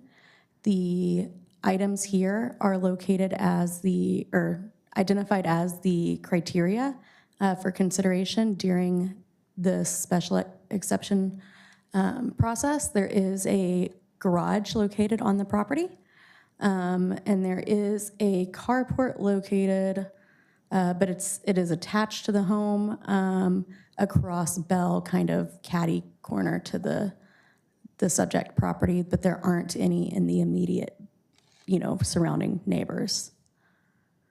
On your document where you see the letter of support petition, you might notice that support petition does mention a fence that would enclose the carport. The applicant decided to not move forward with that portion, which is why it's not on the site plan or in any of the documents or discussed. I just wanted to be clear that the only thing the applicant is bringing today is the special exception for the carport. And I'm happy to answer any questions. All right, I have a question. Can you go back to the elevation slide, please? Thank you. This looks like it is an extension of the roof line. So I believe it would be slightly detached, but that would be something for the applicant to answer. We were told that it would be slightly detached at one point, so. What is, if it is an extension of the roof line, what by right can they build versus what else would they need to? They wouldn't be able to extend any further. It would actually be a variance at that point rather than a special exception if it was an extension of the main structure. Okay, thank you.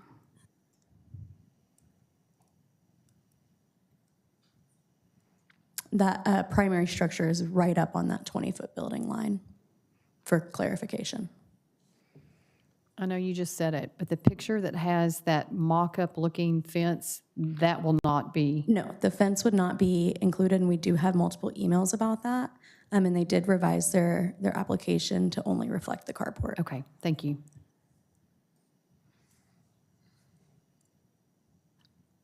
So this faces Clark Street, or the address is Bell Street? I'm kind of confused when I look at the graphic. Yep, so the front door is fronting onto Bell. But the driveway. And the driveway enters comes off from of Clark. Yes, ma'am. Okay, I've got it. And so they're just really extending the garage to put a carport in front of the garage. Essentially, that is what we've been able to determine, yeah. But I believe there would be some separation, but I would ask the applicant to clarify that. And then what appears to be like a 6-foot stucco solid wall next to it, that extends already out beyond where that carport would. So that stucco wall was approved in 2007 by Board of Adjustments to be located in that area. Do you know about how far? So it was difficult for me to find those records. I was able to see, but I mean, it's further. It looks like it's probably about 2 to 3 feet from the property line, but I don't have a specific measurement. Okay, thank you. You said the fence is gone, the gate also will be removed? So the stucco wall would still remain in this photo, but the fence that's shown on any elevations in your packet, the wrought iron fence that they were proposing, that's no longer part of their request. There's also a wrought iron gate. That would no longer be part of their request.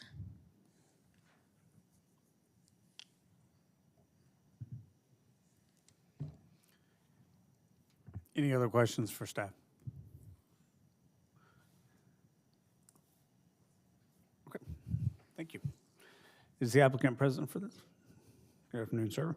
If you could state your name and address for the record and the facts of the case for the board to consider. Hi, good afternoon, Board. Richard Sukup, I'm the homeowner. Point of clarification, I guess, is that I think Ms. Tolivar's already said, our front door actually is facing Bell Place. So that's where we get our mail, at 1201 Bell Place. But our Tarrant County records are at 3905 Clark Avenue. And the reason is because the builder, beautiful custom home builder, Jerry Detweiler, built this property and acquired the property in 2006, I suppose, divided the lot up and built our home and the adjacent home right next to it. The Grimes, they face on Clark, their front door. Ours faces out on Bell Place. We purchased it from the original owner in 2017, lovely home, and we're very proud of it. So we're asking for a variance to permit a carport, portiche, something that would complement this architecture. That the intention was to attach it to the face of the garage so that the pitch and everything would blend in very nicely architecturally with the garage itself. That was our intent. So I'm asking for a variance to do that, and we've provided, I think, the necessary information to you for that. We do have approval of our surrounding neighbors, and if I can answer any questions, I'd be glad to. Thank you, sir. We will get to that point. Do we have anybody else that would like to speak in favor of this application? Do we have anybody that would like to speak in opposition? Okay, haven't seen none. We will open it up and questions from the board. So just to be clear, you will be tying this into the existing structure.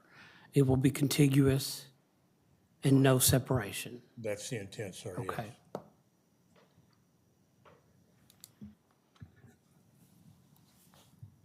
Thank you, Mr. Jones. Any other questions from people online? One other question, sorry about that. Sure. Looking at the current photo up there, the one on the right, how much further out does that wall sit from where the proposed carport will be? About 2 feet. 2 feet, okay.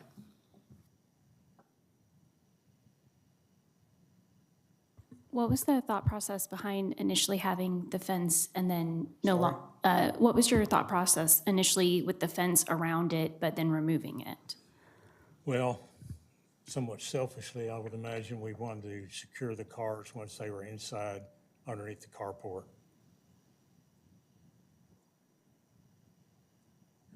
But you're not planning on that anymore? No, because we were made aware that that's an exception and would require, so I didn't want to complicate things. We'd consider that at a later date, maybe. Thank you. Ms. Herrera, did you have anything?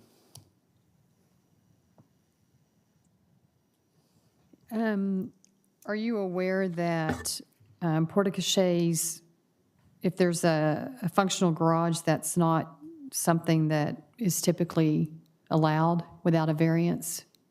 I assume that's a reason you've brought this forward? That is correct. Okay, thank you. Thank you.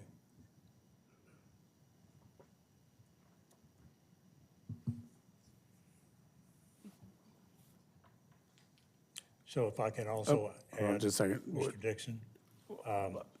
Hold on, we're in the question period. Oh, sorry, go ahead. Oh. Ms. Mills? Go ahead, and I will ask you a question. What were you going to say? All right, thank you. Well, as you can see from the photo, there's already a concrete garage pad there and where you drive in off Clark Street. And basically, I would imagine about 7/8 of that would be covered, not all of it. It would be as Mr. Jones asked, it'd be 2 feet behind that. So just a point of clarification. Thank you. And then I like that you have an elevation drawing here. Curious to know if there are any other drawings that were provided by the builder, or if you have additional. I think it would be easier for us to approve this with more visuals. Seeing it this way gave us the question to ask, is it connected, which is different from how it was expressed to us in the staff report. So curious to know if your builder provided any other elevations or other things that we could see. I did provide some additional information upon request, and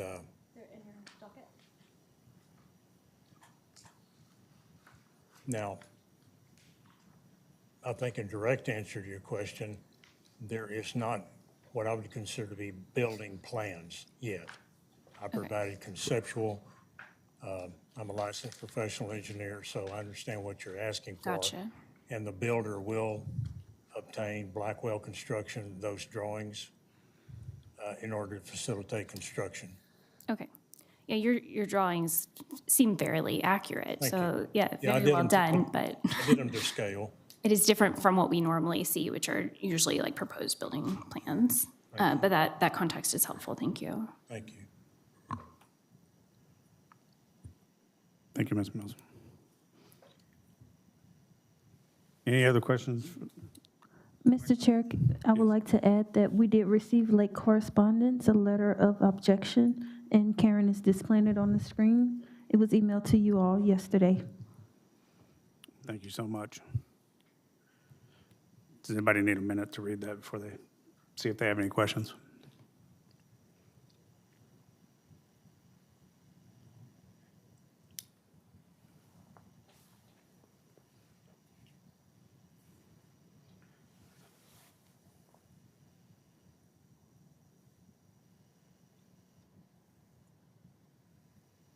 Does this show where he lives? Just 300 feet away or within 300 feet? Does it have an address?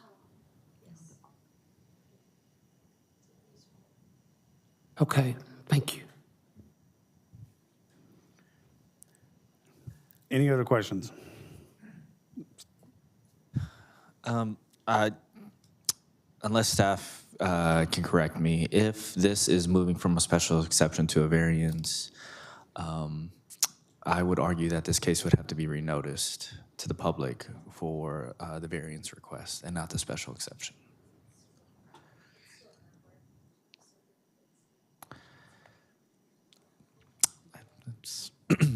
So.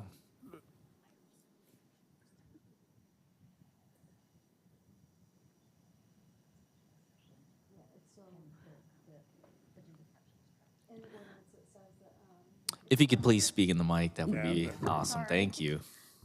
The ordinance states that a carport requires a special exception if it's located in the front yard. It doesn't specify attached or detached. So in this case, the special exception would still be the applicable request. Thank you. Thank you. Ms. Mills? I don't have any further questions for the applicant at the time. Thanks. Okay. We will go ahead and close the public hearing. Sir, if you would have a seat, and we will open it up for discussion from the board. Mr. Chairman, I know, again, I sound like a broken record. I know this property well, and I have no problem with it. As long as this can be tied into the main structure, I can support it. Thank you, Mr. Jones. I have a question for staff, and that is, are there any concerns for visibility given that it's on the corner? It would have to meet the visibility triangle requirements that would be approved at the zoning level. But it's an open structure, so I'm not aware of any with it being set back 2 feet from the road. I think That's what I thought. I just wanted to make sure. Thank you. Also for staff, does it need, so the way it's worded is a carport in the front yard. it being connected, that still fits. Is it like projected front yard though? Like, I don't want to approve something that will go somewhere else, if that makes sense. So it's a projected front yard. Essentially, the projected front yards are 2 front yards. You can clarify to projected front yard if you would like to in your motion, but it is the projected front yard, and it would be subject to the site plan that they're submitting with the special exception. Yes, the drawings would be binding, essentially. And staffs pull their mouth a little bit further away from the microphone. I can't understand you. I apologize. So it would be, the special exceptions are tied to the site plans that are provided and the documentation that's provided with the application. So the elevation drawings and that would also be binding. But if y'all would like to specify projected front yard or just front yard or however y'all would like to word your motion, but the site plan would be binding. Yeah, I think specifying projected front yard is good. I think that letter of objection, I can't read somebody's brain even if they're right in front of me, but they do I mean, I could see if I was told somebody was going to do a carport 2 feet from the front of the property, it reads differently. That letter of objection doesn't really, it doesn't resonate with me because I think there's some misinterpretation. And I actually have no problem with this as long as there's no visibility issues. And apparently that will all be taken care of. I agree with Mrs. Green.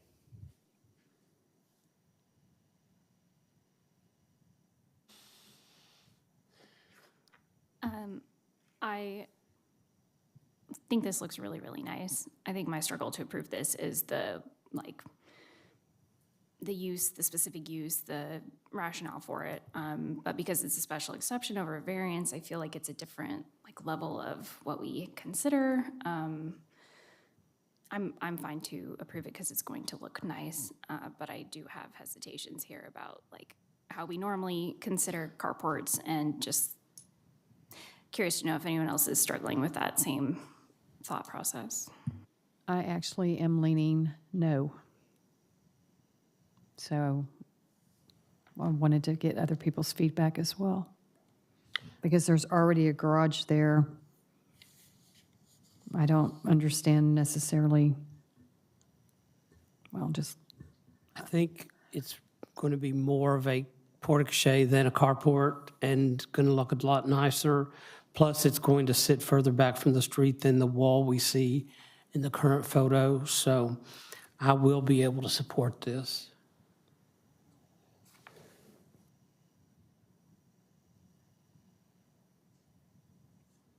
Would it be advisable to, because of the amount of people in our quorum, to, without prejudice, do something to where give the opportunity to a full 11 people in the quorum? Other than that, I'd say if we're not going to be able to pass this, we might want to continue this case until we have more people present, as opposed to. Yes.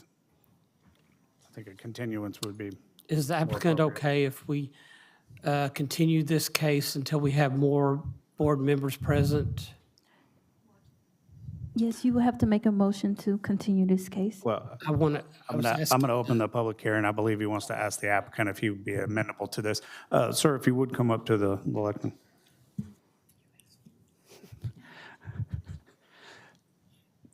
Sir, Mr. Jones, because of the amount of board members we have available and what it takes for this case to pass, it only takes one no vote for this to fail. Mr. Jones is asking if you would be agreeable to a continuance to next month's meeting. That doesn't guarantee that there's going to be a full board of members, but there's a chance of it. Would you be agreeable to that? Certainly. Mr. Chairman, I move to continue BAR-25-015 for 30 days. Thank you, sir. I'll second. Thank you, ma'am. Okay, we have a motion to continue this case to the April meeting made by Mr. Jones, seconded by Ms. Freed. Staff, if you would, call a roll vote. Adrian Holland, Yes. Sergio Garza, Yes. Kenneth Jones, Yes. Joy Dixon, Yes. Deborah Brown Stearns, Yes. Myra Mills, Yes. Deborah Freed, Yes. Jennifer Glass Renta, Yes. Jana Herrera. Yes. The motion passes to continue. Okay, thank you, sir. Your case has been continued, and we will be in touch.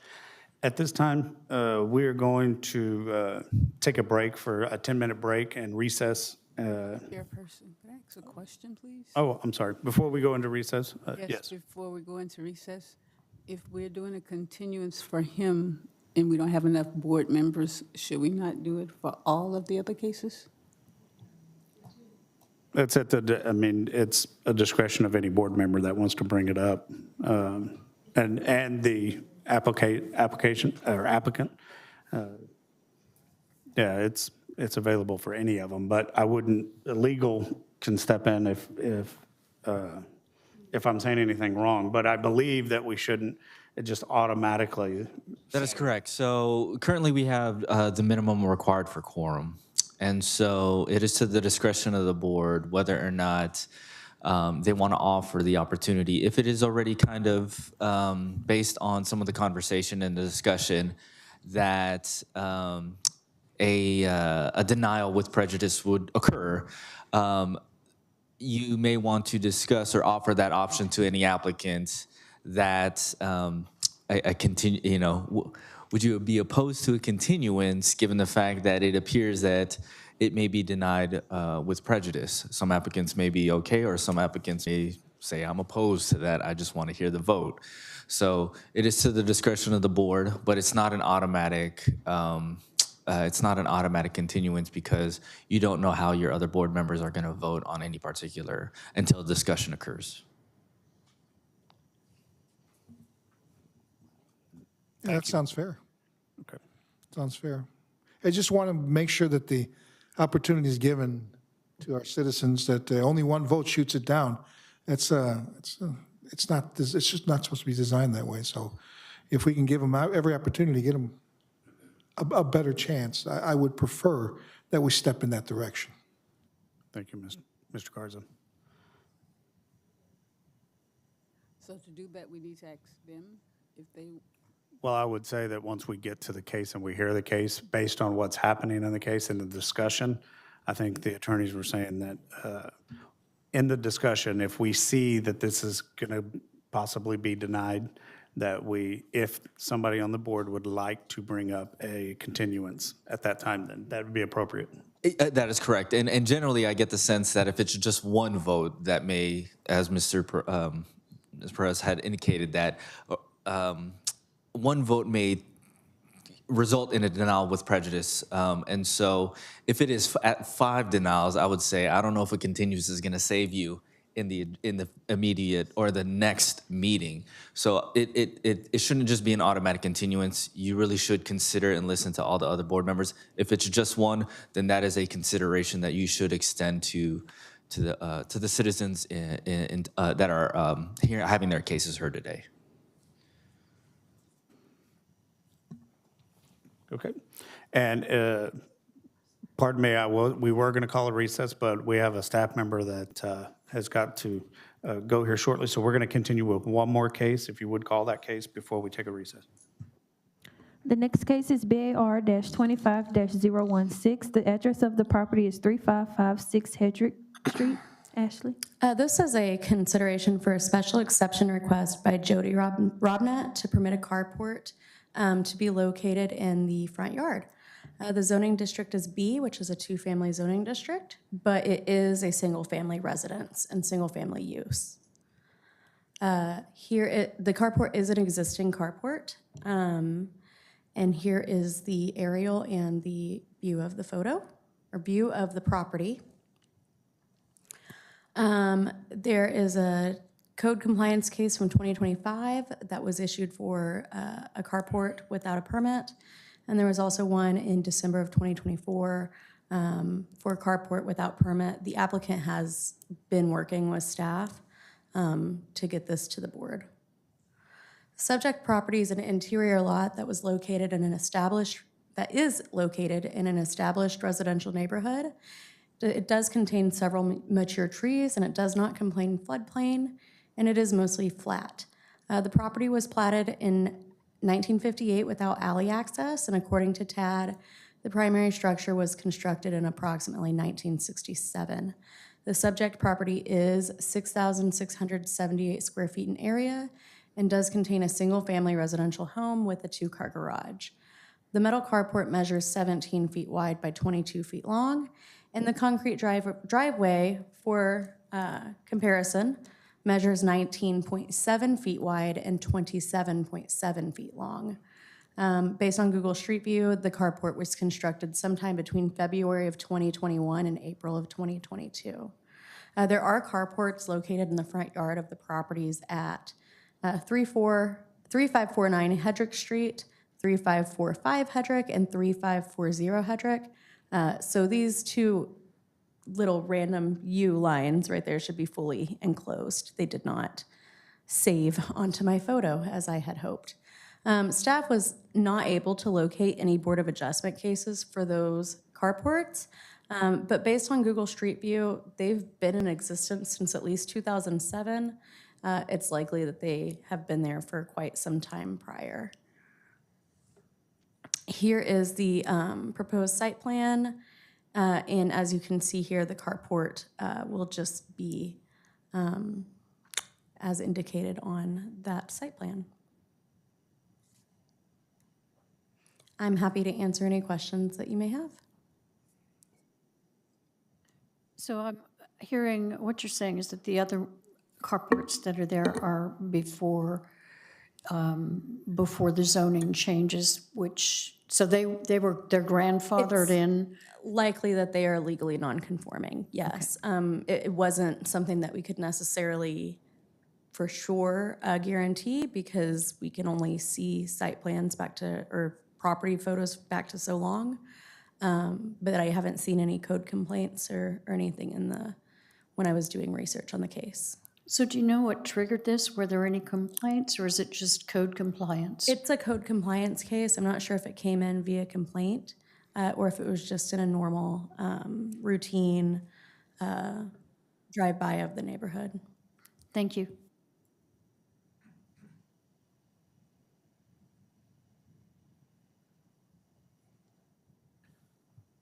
Do we have any questions for staff from members online? Any other questions for staff? Okay, thank you. Is the applicant present? Yes.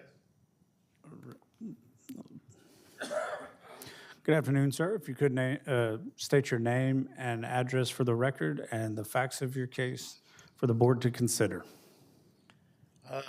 Good afternoon, Jody Robnett. I reside at 3556 Hedrick Street since 1983. Welcome. I'm trying to get an exception to the rule for this carport, if the board would be so kind. There's other existing carports in my area that I've submitted photos to the board about that are on my street, and then on the adjacent streets, Wesley also. Cosmetically, I was just trying to conform with what other neighbors had. The Army veteran that did the job for me, he verbally said he got all the permits that was required.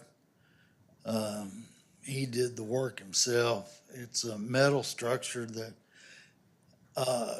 has a gutter system that I also added to it to make sure we got proper drainage there in the front. I don't know if y'all have those pictures before you. But that's my case, just something that we put together, or I wanted to put together for my wife, that we talked about before she passed with cancer, and sorry I'm crying, but the grieving counselor said that this would be a good thing to do to help me get through our loss. And there's a lot of good things that come out of this carport. It prevents hail damage, sun damage, sap, bird poop, keeps my vehicles from getting beat up. My surrounding neighbors, they've all signed a petition that seemed to think it was okay. Nobody denied it.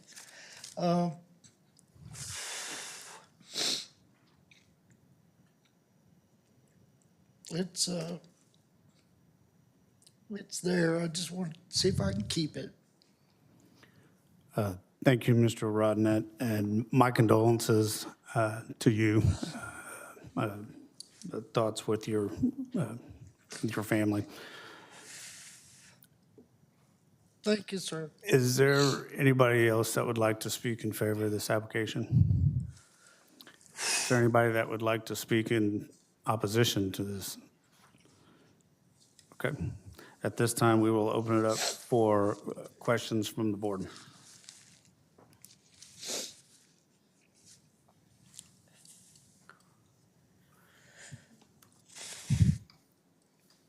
Okay, seeing no questions from the board, Mr. Robinette, we will close the public hearing and open it up for questions or a motion, or discussion or a motion. So I will be very out front here. To be consistent, as with the last application, I would have trouble approving this. There's, looks like a two-car garage, and I will commend Mr. Robinette on the backup that he's provided, but some of these may not be pre-approved, so I'm going to have a hard time approving.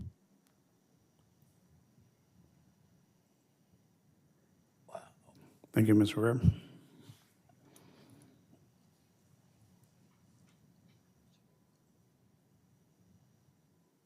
Yeah, we closed it. It's right. Well, if that's the case, then this again is another situation where we should offer the applicant a continuance, because with just one vote, it would fail. Okay, well, I'm going to reopen the public hearing. Mr. Robinette, having heard what you've heard about, we only have 9 members on the board right now. Several of the board members have offered, if it's agreeable to you, would you be willing to take this case on a continuance to next month, or would you like to proceed with the vote now? I'd like to go for a continuance. Whatever I could do to keep the structure would be advantageous to me and my family. Understood, Ms. Robinette. Thank you so much. I'm going to close the public hearing and open it up for discussion or a motion. I move on BAR 25-016 that we continue till next month. Appreciate you. Second. Second. Got you, Mr. Jones. Thank you, Ms. Freed. We have a motion made by Ms. Freed for a continuance to the April meeting, seconded by Ms. Mills. Staff, if you would, please make a roll call. Adrian Holland, Yes. Sergio Garza, Yes. Kenneth Jones, Yes. Joy Dixon, Yes. Deborah Brown Stearns, Yes. Myra Mills, Yes. Deborah Freed, Yes. Jennifer Glass-Renta, Yes. Jana Herrera. Yes. The motion passes to continue. Thank you. Mr. Robinette, your case has been continued to the April meeting, and we will, any questions in the meantime, please contact staff. And again, my condolences. All right, See you appreciate next month. everybody. Thank y'all. Thank you. Unless there is an objection from any other board member, would like to call for a 10-minute recess for a break. We will see you back here at 3:08.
All right, at this time, we will call the meeting back to order. Thank you all. Staff, if you would call the next case. The next case is BAR-25-017. The property address is 3201 Merida Avenue. Scott? Thank you. This is, I will be taking over the case manager had to leave for this case, so I'll be presenting on her behalf. This case is to consider a variance request by Ravenwood Construction on behalf of Vista Pacific Properties to permit remodel of an existing one-story home that would encroach into the required side yard setback. The minimum required side yard setback is 10 feet. Excuse me, Scott. We'll wait on Ms. Glass-Renta. Okay.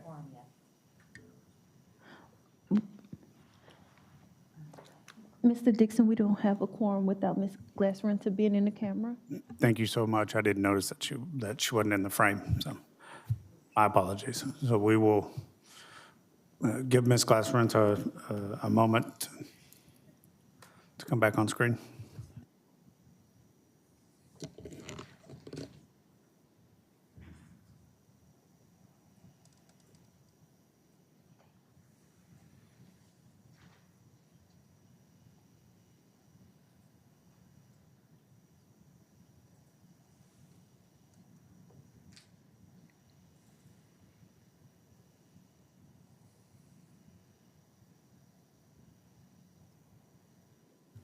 Looks like she's coming online.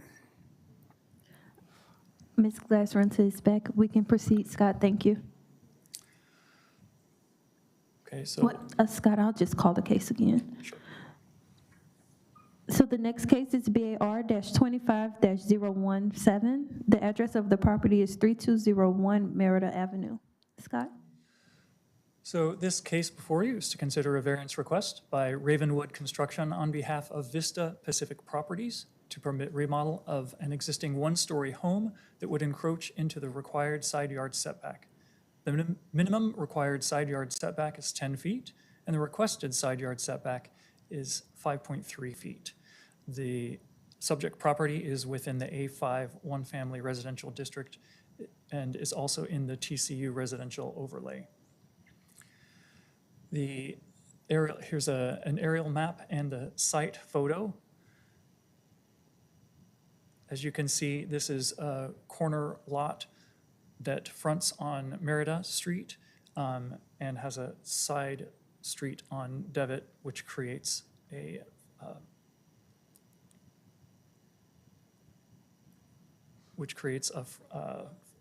projected front yard setback.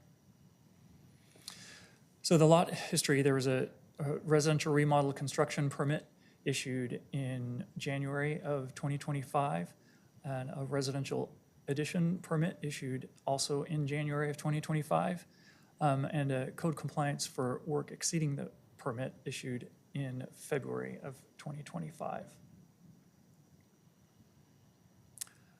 The subject property is a corner lot located in an established neighborhood with mature trees, contains no floodplain and is relatively flat, and was platted with an alley. TAD records indicate the primary structure was constructed in approximately 1941, and the survey indicates the side yard setback along the northern property boundary located along Devitt Street was 5.3 feet from the property line.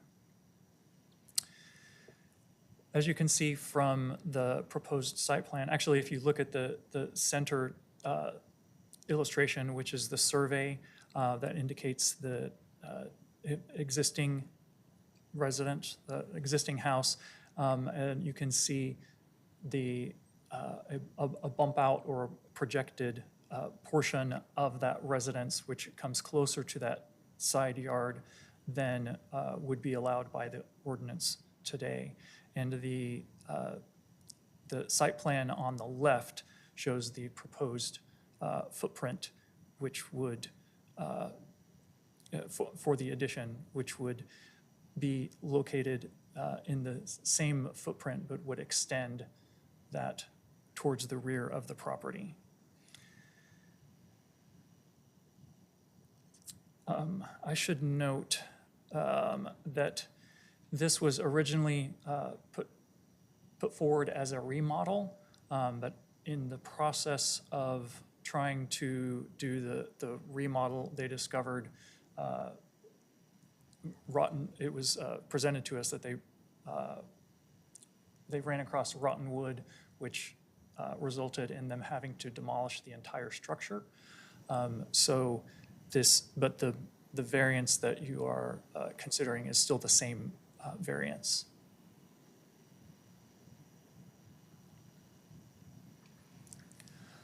So for one family, A5 district standards in a one-family district, the minimum dimension of lots and yards and the site and the height of buildings is consistent with the table, which shows for the side yard to be 10 feet minimum adjacent to a side street.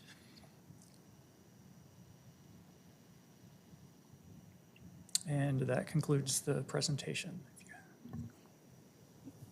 Thank you so much. Are there any questions for staff on this case? Can you go back a slide? Okay, so this is a corner lot, but we still take the interior lot 10 feet minimum from this table. So this is 10 feet minimum adjacent to a side street.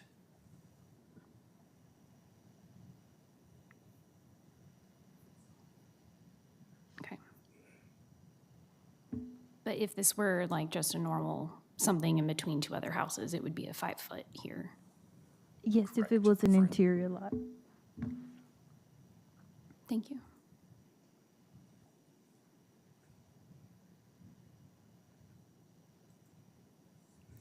I have a question. The pictures that were showing the house torn down, is the foundation still there of the existing home?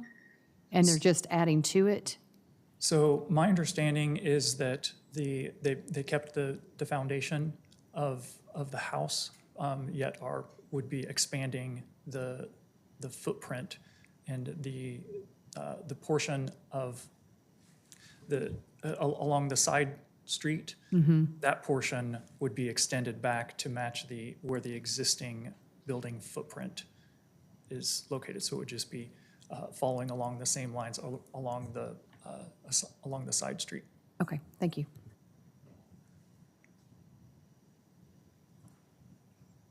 Thank you. Do we have any questions from our members online?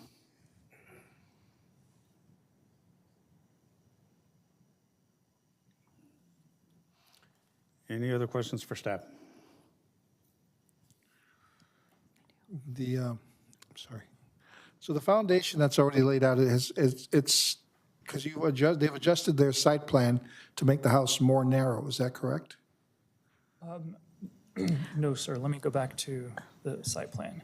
So to our understanding, the applicant would like to build the house using the existing concrete that's there, the foundation that the house was previously constructed in. Okay. And they are expanding. Okay. So what would it look like if we denied this? They would have to tear up the concrete from the existing portion of it because their addition is within, so I think just it's existing. actually pier and beam foundation, not concrete. So they'd have to tear up what's existing in that little area. The portion that is within the side yard setback, correct? Thank you. I'm sorry, Kenneth, did you say it was pier and beam, not slab? It is pier and beam, and if there's a photograph in our packet that you can see. Can't tell from there. We'll have to ask the applicant. Yep. Yeah, it appears the new part has not been poured, but I can't tell of the original. Again, I know the house. Ask a realtor. Or the one that was there. Okay, any more questions for staff? Okay, thank you so much, appreciate it. Is the applicant present? Welcome, sir. If you could give us your name and address for the record and state the facts of the case and why the board should consider your application. My name is Tim C. I am Ravenwood Construction. I'm representing my owner, my buyer. My address, 3301 West Freeway. What we got the house, and he wanted to keep it and redo it, and then add on to the back. So I have 2 permits on this property. One is a remodel, one was an add-on. As we got going on the remodel, we went ahead and started taking off the siding, pulled the electrical out, AC, everything. Get it back to the studs. When we got back to the studs, all the bottom plates on this house were totally rotten or gone. I mean, the house is 81 years old, I think, is what, 85. They're just gone. There's nothing there. The top plate, which is the 8-foot plate of the wall, it's going like a roller coaster. So the only way I could get to the bottom plates is tear the walls out. So start taking those out. We came back, and all we're doing on this is I wasn't going to do this, and now I had to come back in, put all traded plates in. Go ahead, we're putting it on the same pier and beam. It's the footing going around the house, putting it on the same property, same place, not moving the thing. When we did it, that changed kind of my permit. They say now you're considered new since you don't have 25% left. So the old building that was there was 1941 when it was built. The building property line on the side on Devitt was 5 foot. And now, up to date, it is 10 foot.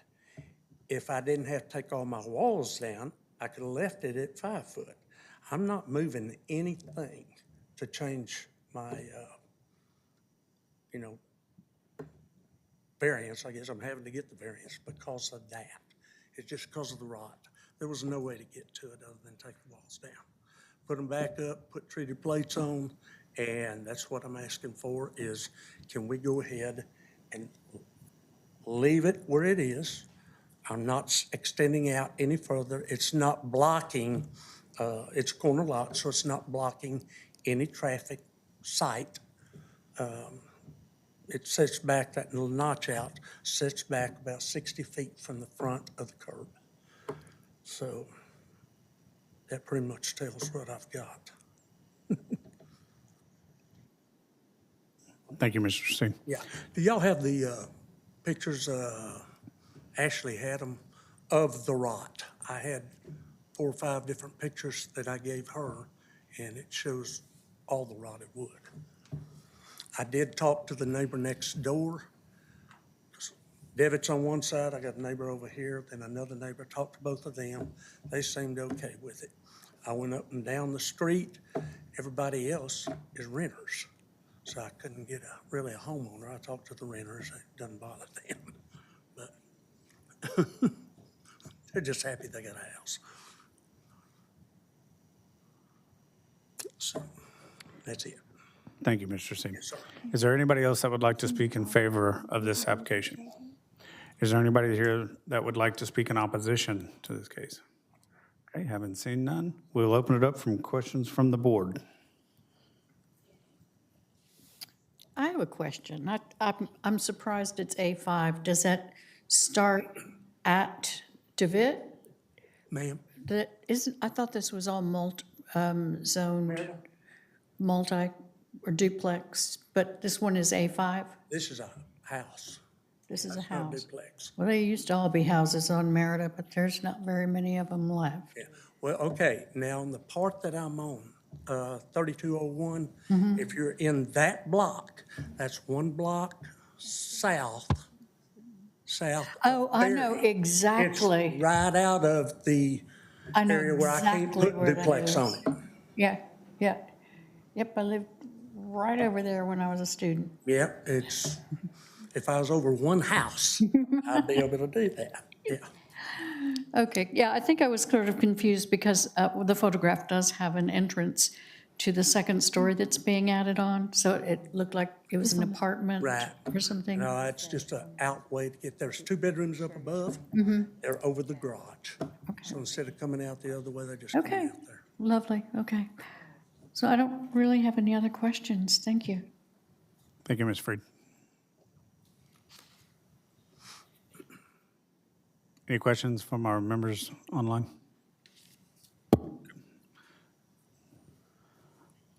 All right. Thank you so much. We will close the public hearing and open it up for discussion or motion. I don't have a problem with this one. So if we're all in agreement, I would like to make a motion to approve BAR-25-07. Second. Thank you, Ms. Herrera. We have a motion for approval from Ms. Herrera and a seconded by Mr. Jones. Staff, would you please make a roll call? Adrian Holland, Yes. Sergio Garza, Yes. Kenneth Jones, Yes. Joy Dixon, Yes. Deborah Brown Stearns, Myra Mills, Yes. Deborah Freed, Yes. Jennifer Glass-Renta, Yes. Jana Herrera. Yes. The motion passes. Thank you so much. Mr. C, thank you I so have much. a question. Did you used to have Avante Homes? Yes. Okay. That's what I was thinking. Yeah. Thanks so much. Have a good one. Staff, if you would, call the next case. The next case is BAR-25-008.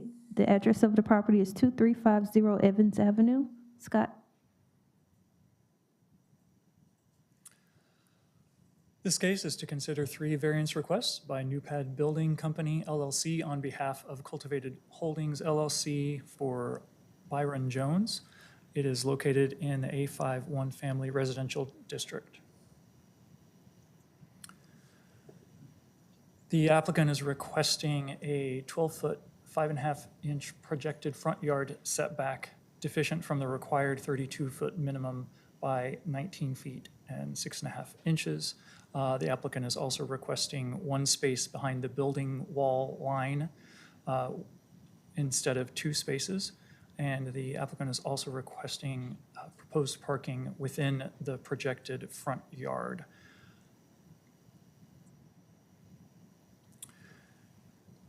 As you can see, this is a vacant corner lot. The lot was originally platted in 1889 as the northern portion of lots 335 and 336 of Block 12. Both of these lots were oriented to face Powell, what is now Powell.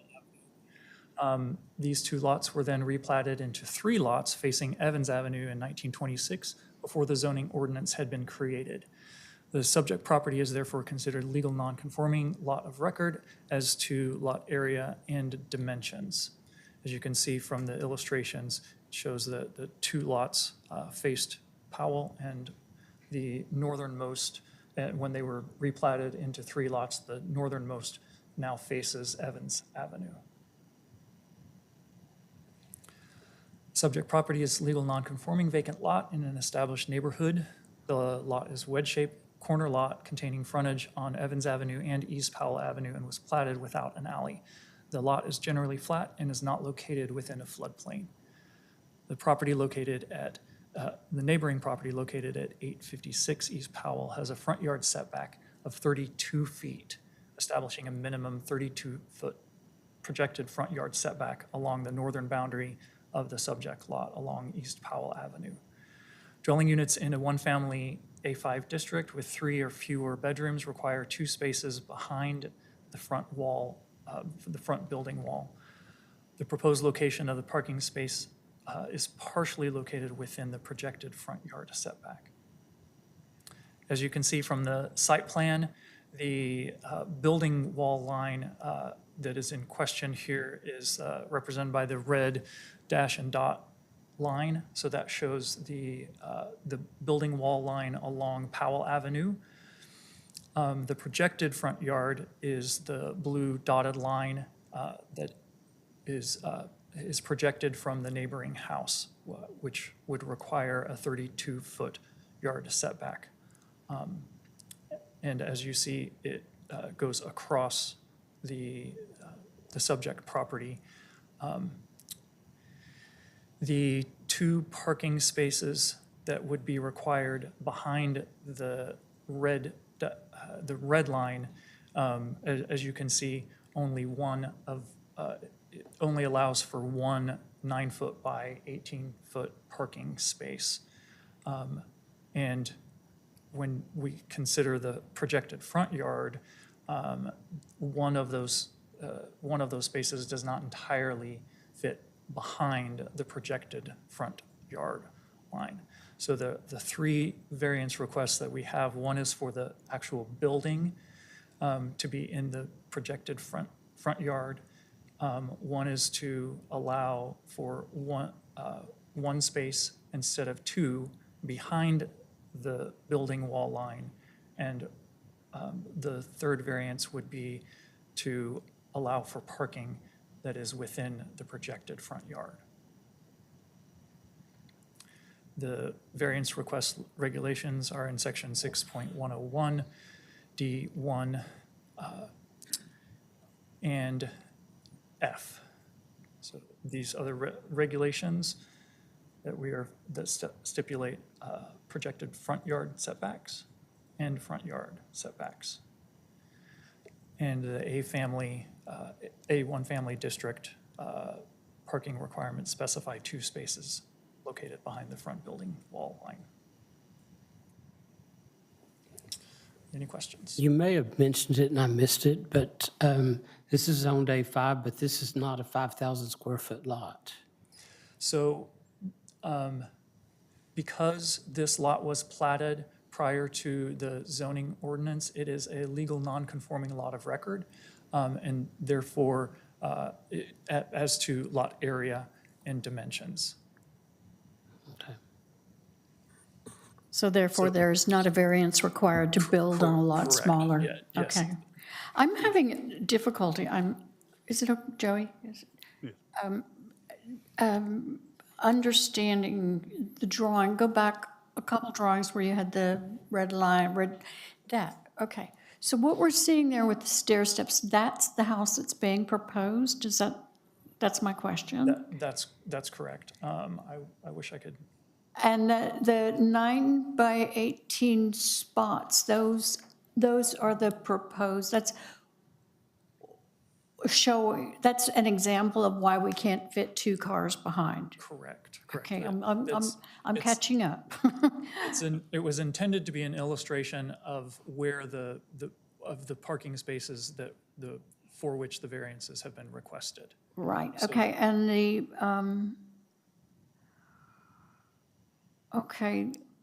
neighboring house on Powell. Okay, but Powell, yeah, wouldn't it be the neighboring house on Evans? I don't understand I that. know there are 2 brand-new houses on Evans just south of this one. Uh-huh. How does the setback compare to those 2 houses on Evans? So because this is a corner lot, the house is required to have the front yard setback. It meets the front yard setback and the projected front yard setback of the new house that is on. Let me go back to, so what's indicated, these are numbered 1, 2, and 3, and the subject property is lot 3 highlighted in yellow. So the house that was built on that lot 2, where it says lot 335 and 336, the projected front yard of that, I believe, is 20 feet, and so it meets that front yard setback, and so they're not required to get a variance Good, for okay. the front yard setback along Evans Avenue. But Right. because it is corner lot, the house that's adjacent on the Powell side immediately is facing Powell, and it is set back 32 feet, which is greater than the setback would be required. But because it is set back 32 feet, this house also has to be set back 32 feet from Powell. So what's, those houses on Powell, they probably did not go through this subdivision. They're larger lots, I would assume? Oh, this helps greatly. I'm sorry, I'm looking at the left-hand side picture. So those houses on Powell, their front setback is?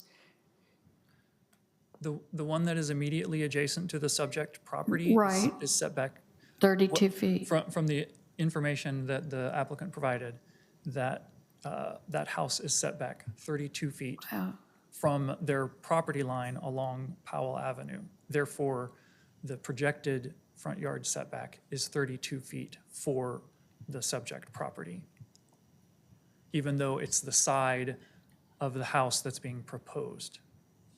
When we look at the site plan, the front door of this house faces Evans, yet we're looking at the projected front yard, which is the dotted blue line, which really is the side, the side of the house. I have a question. So they're building the house along Powell. Could they have proposed to shift it toward the empty interior lot? And still, would they meet? It's not empty. Well, where the yellow is, that's their lot. But right now, the way it looks on this picture is like they have it on the side of Powell, if I'm looking at that right. Could they not shift and move the house away from Powell and more inner lot, so then they wouldn't have the? No, because there are now houses on 2 and 1. They're new homes. There's a picture that they just showed earlier. You could see a blue house. Right, on but the they're left still on side. their property. They can't No. shift that house. Go back to the site plan and you can see.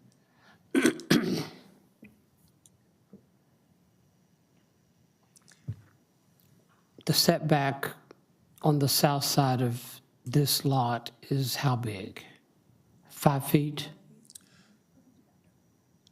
So I wish you could see the drawings, but on the site plan, they have indicated the buildable lot area of this property, which the north, it's a small triangular sliver. The top of that triangle is the dotted blue line, and then it goes down and is 10 feet from the rear, We have 5 feet from. Right, we have a site plan in our packet and it shows that that's 5 feet from the south property line. Correct. If I can add, because of the size of this lot, it is a legal non-conforming lot, but it is smaller than the lot's requirement for the A5 zoning district. So they will require a variance no matter what to construct this lot.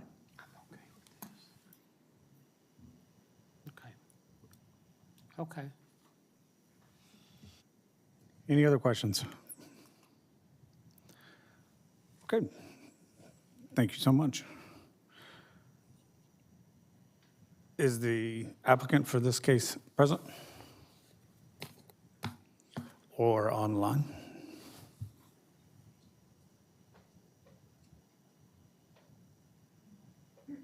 There's no one present online.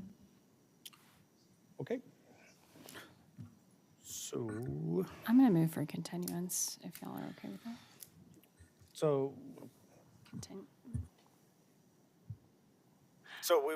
we will go ahead and go through the motions, even though the applicant isn't here to present their case. Anybody in favor of this application?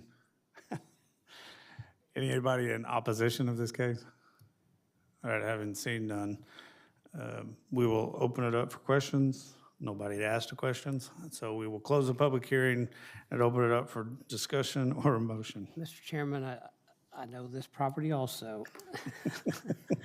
I appraised a house across Evans, on the corner of Evans and Powell a couple of months ago, so I know that, and then one just north of it on Evans. And I don't have a problem with this. I can support it. Is there anybody? I am the same. Same. Okay. Yeah, It's I'm unbuildable without it. pretty consistent in that if there's an undeveloped lot that can be developed and it doesn't do serious harm, I mean, you have to have a house big enough to hold people. So I would support it. Thank you, Ms. Freed.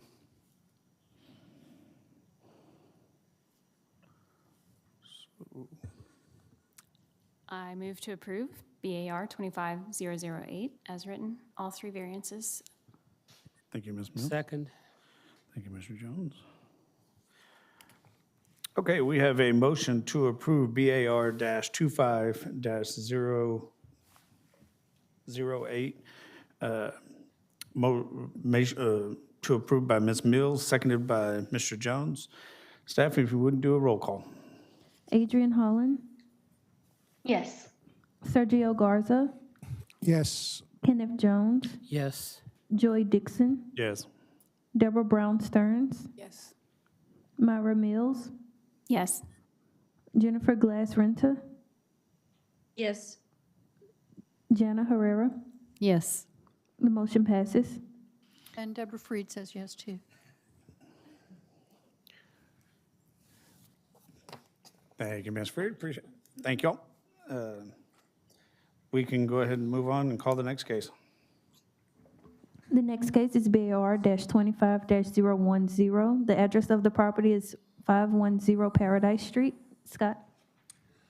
This case is to consider a variance request by Felix Wong on behalf of Trinity Phoenix LLC to permit construction of a new single-family home on a lot which has less width than the required 50 feet minimum at the building line.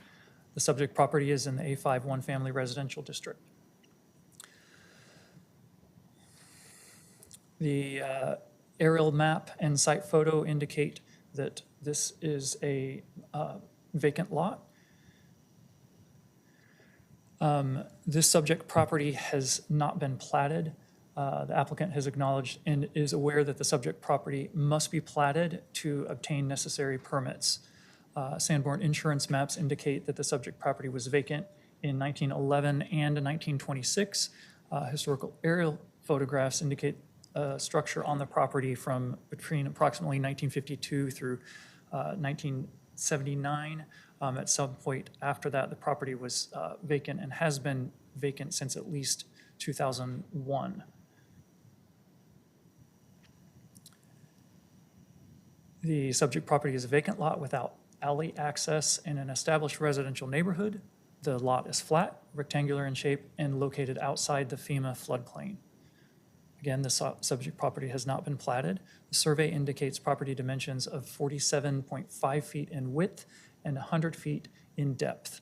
The proposed building footprint meets side, rear, and front yard required setbacks, and the proposed two-car garage meets the parking requirements for a single-family home with 3 bedrooms or less.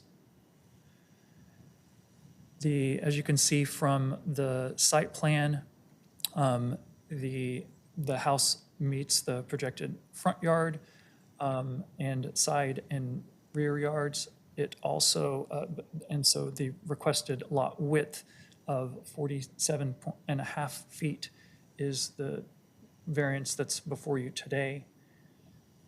Let me go back. So the variance request that is before you today is for the lot width. The minimum lot width is 50 feet, and the requested lot width is for 47.5 feet. I do want to point out that due to an omission in our legal notice, we can only proceed with a request for a variance for a lot width. However, a variance for the lot area will also be necessary in order to build residence on this lot. And that will be presented to the Board of Adjustment at their hearing in April. We contacted the applicant and gave the applicant a choice of continuing both of them at the same time, and the applicant opted to move forward with one of them this month and the other one next month. Apologies to both the applicant and to the board.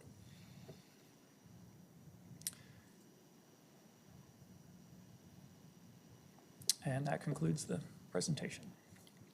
So I have, I guess, a concern. Once, if we approve this, it starts a clock. And how long is that clock before construction begins or permits are pulled or whatever? Because I've done replatting, and it can take So it would, months.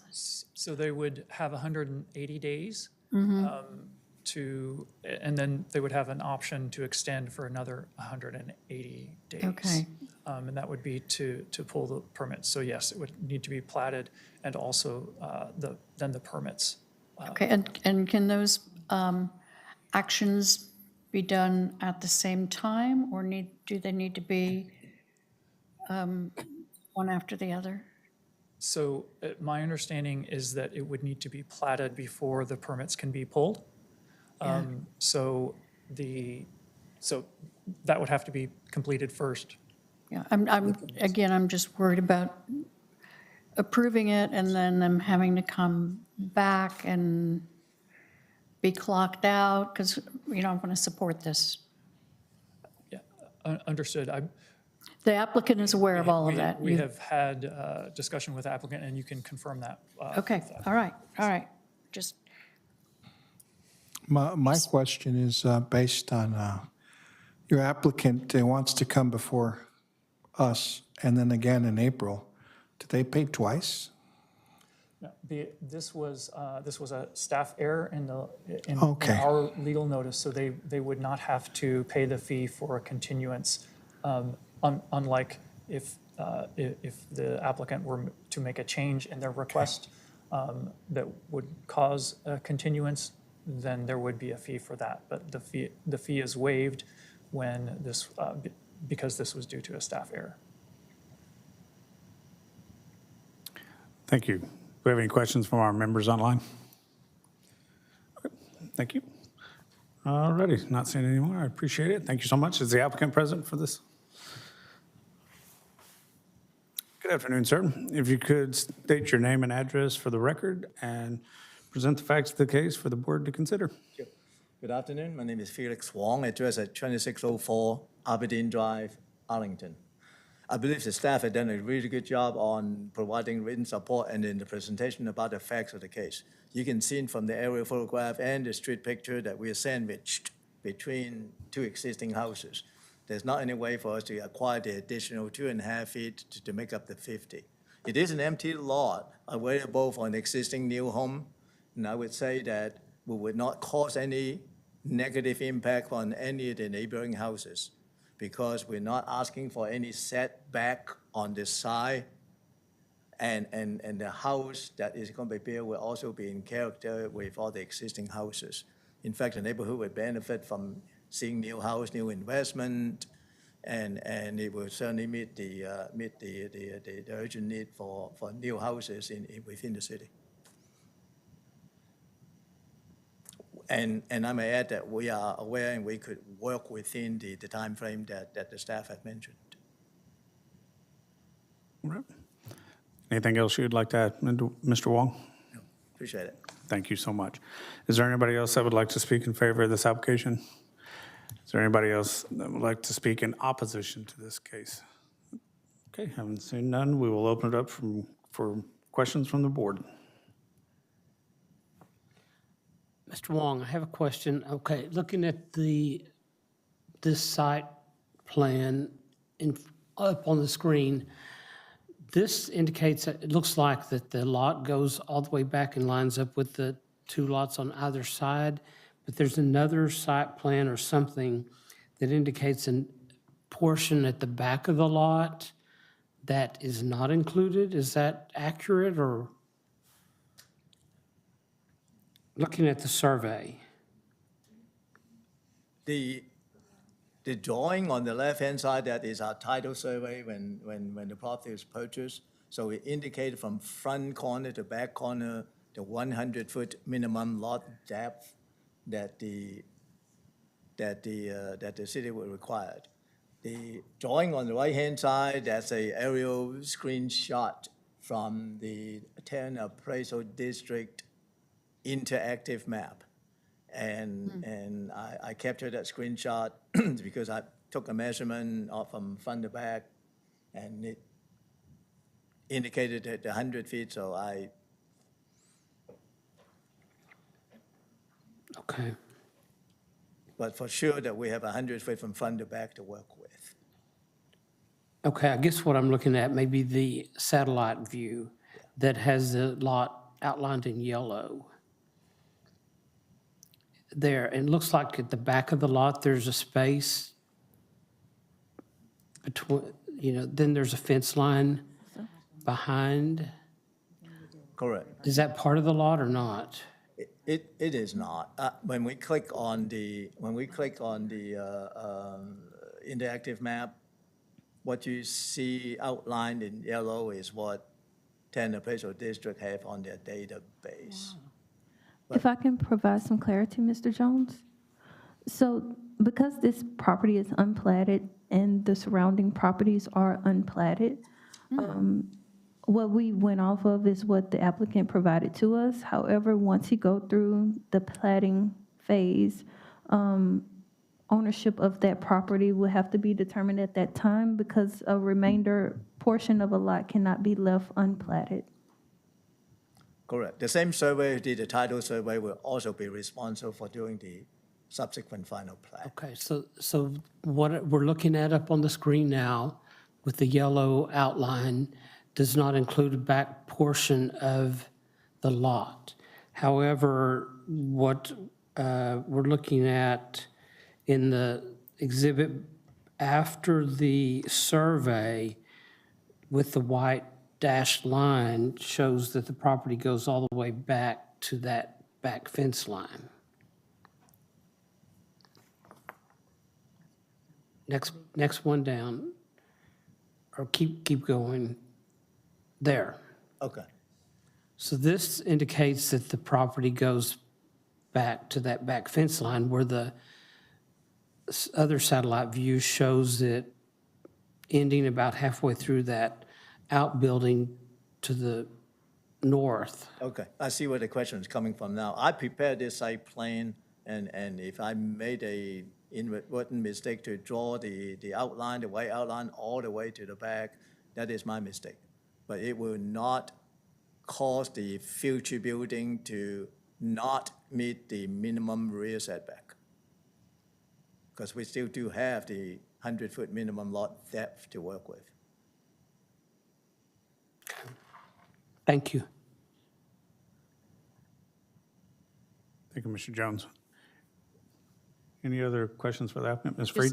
I might be just beating a dead horse here, but if we were to do a continuance on this today and then take both of the applications next month, that would give you an additional 30 days of time before you start having your countdown to meet the deadlines. And I just wanted to make sure that you knew that that was an option for you, because time is money, and because we know how slow City Hall is. And because I've done a replat before, and I've got holes in my scalp from pulling my hair. So I'm just suggesting that, and if you want to just go ahead, of course you have the right to do whatever you decide. But if you would like to request, because you're going to have to come back next month anyway, if you'd like to request that, that's certainly something that we can readily consider. And I appreciate that. And we understand the option, we understand the risk. The method I've explained to the staff is that with today's favorable result, hopefully that then we can go ahead and take the risk to order the plat and to work with the platting staff and work with the architect to order the design plan. It's your call. Yep, okay. Thank you, Ms. I'll also add, we like to put these at the top of the agenda, the more simple cases that are unbuildable unless we make these simple variances. So presumably yours will already be toward the top of the agenda, but maybe you prepare for this as an early agenda item next month as well.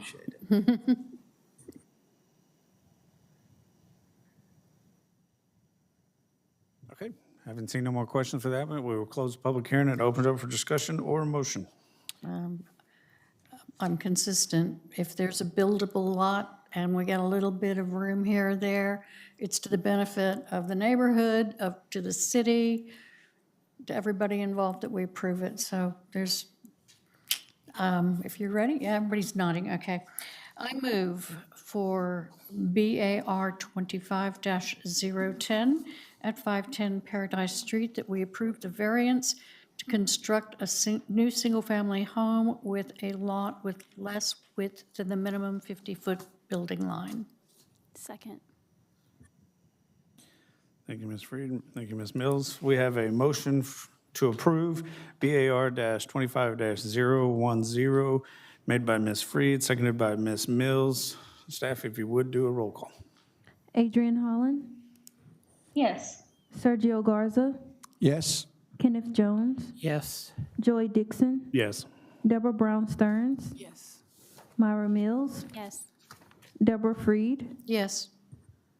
Jennifer Glass Renta, Yes. Jana Herrera. Yes. The motion passes.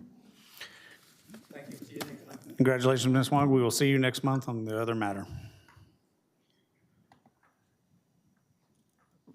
And if we could put his case on the at the top of the agenda next month, that would be much appreciated. Staff, if you would call the next case. Thank you. The next case is BAR-25-012. The address of the property is 108 Westview. Scott?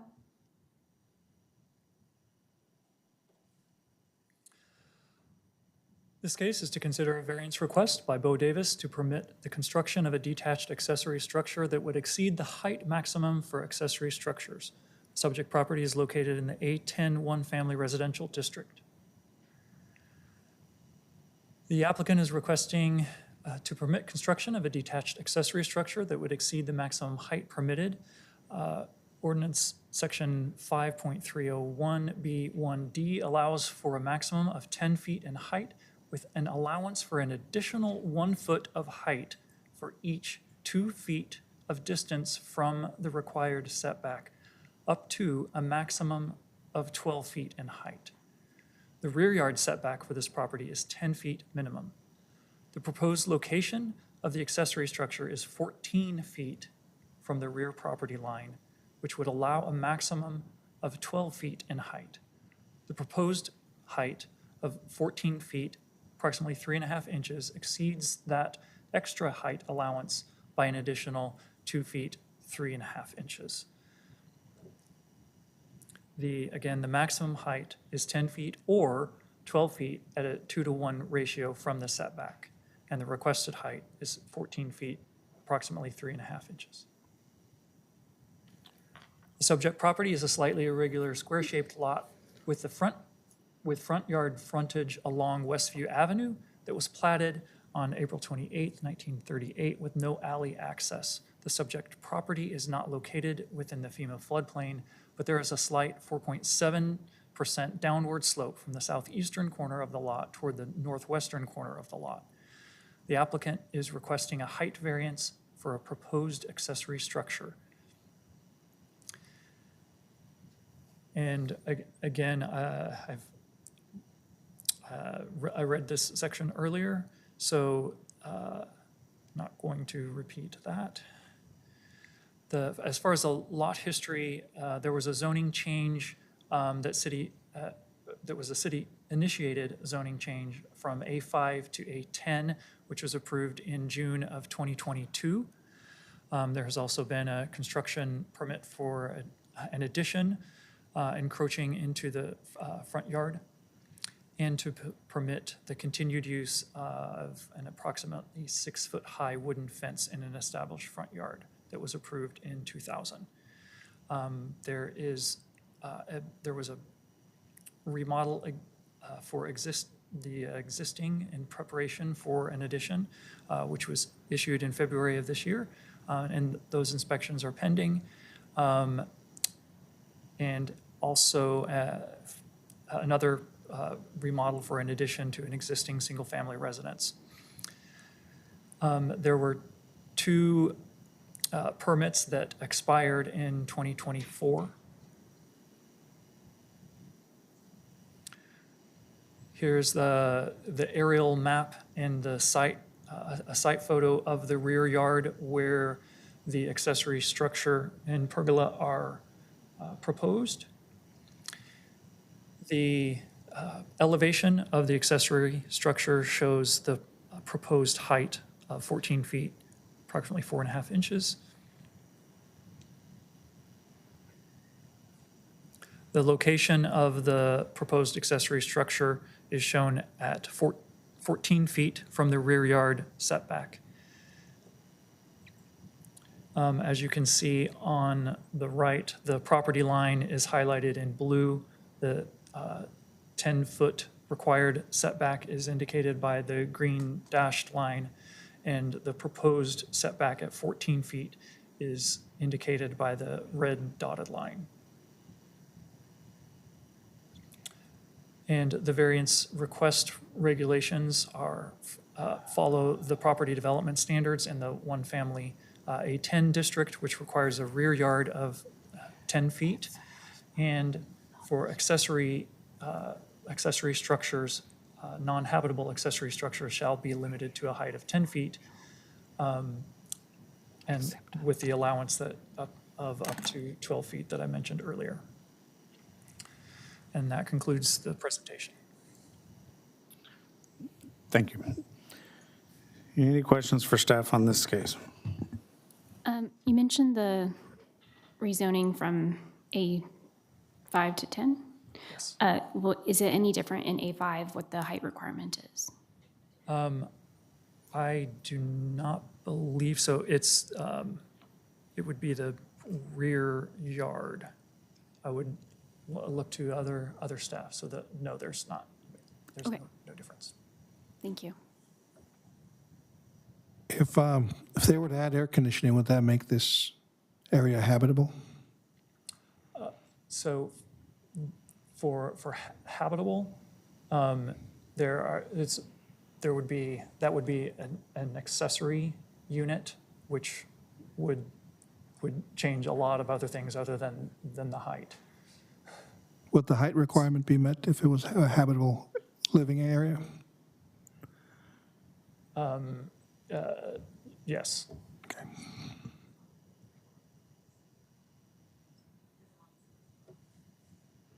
Yes, as long as the accessory structure doesn't exceed the height of the house, the existing dwelling.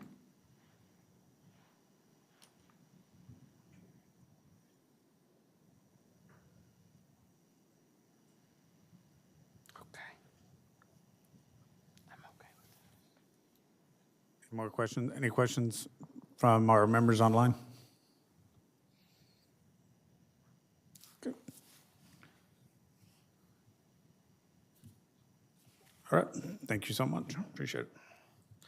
Is the applicant present? Welcome, sir. If you could give us your name, address for the record, and state the facts of your case for the board to consider. Good afternoon, Nathan Dean, 401 North FM 1187. I'm here representing Bo and Carly Davis. We don't believe exceeding the required maximum height will be an issue based on the lot's elevation compared to the adjacent lots, as well as the lots behind this property being higher, significantly higher than our proposed structure. The existing residence that they live in is about 21 feet. I don't know if we can pull that picture back up or not. But so any lots to the north across the street will not see this structure. The houses to the south behind them Not only have we gotten verbal encouragement from them to build it, because it will increase the privacy of both parties. And then the houses to the west and the east, there is large hedges on both sides of the property. The house to the east is on a higher elevation. They will not be able to see the structure. It will not obstruct any views. And the house to the west that's on a lower elevation will not be affected either for the same reason.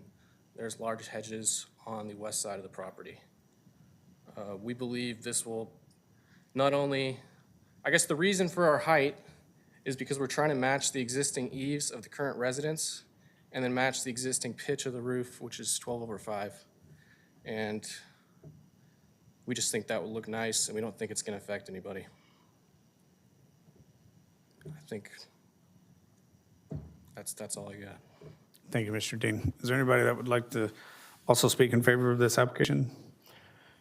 Do we have anybody online in opposition to this case?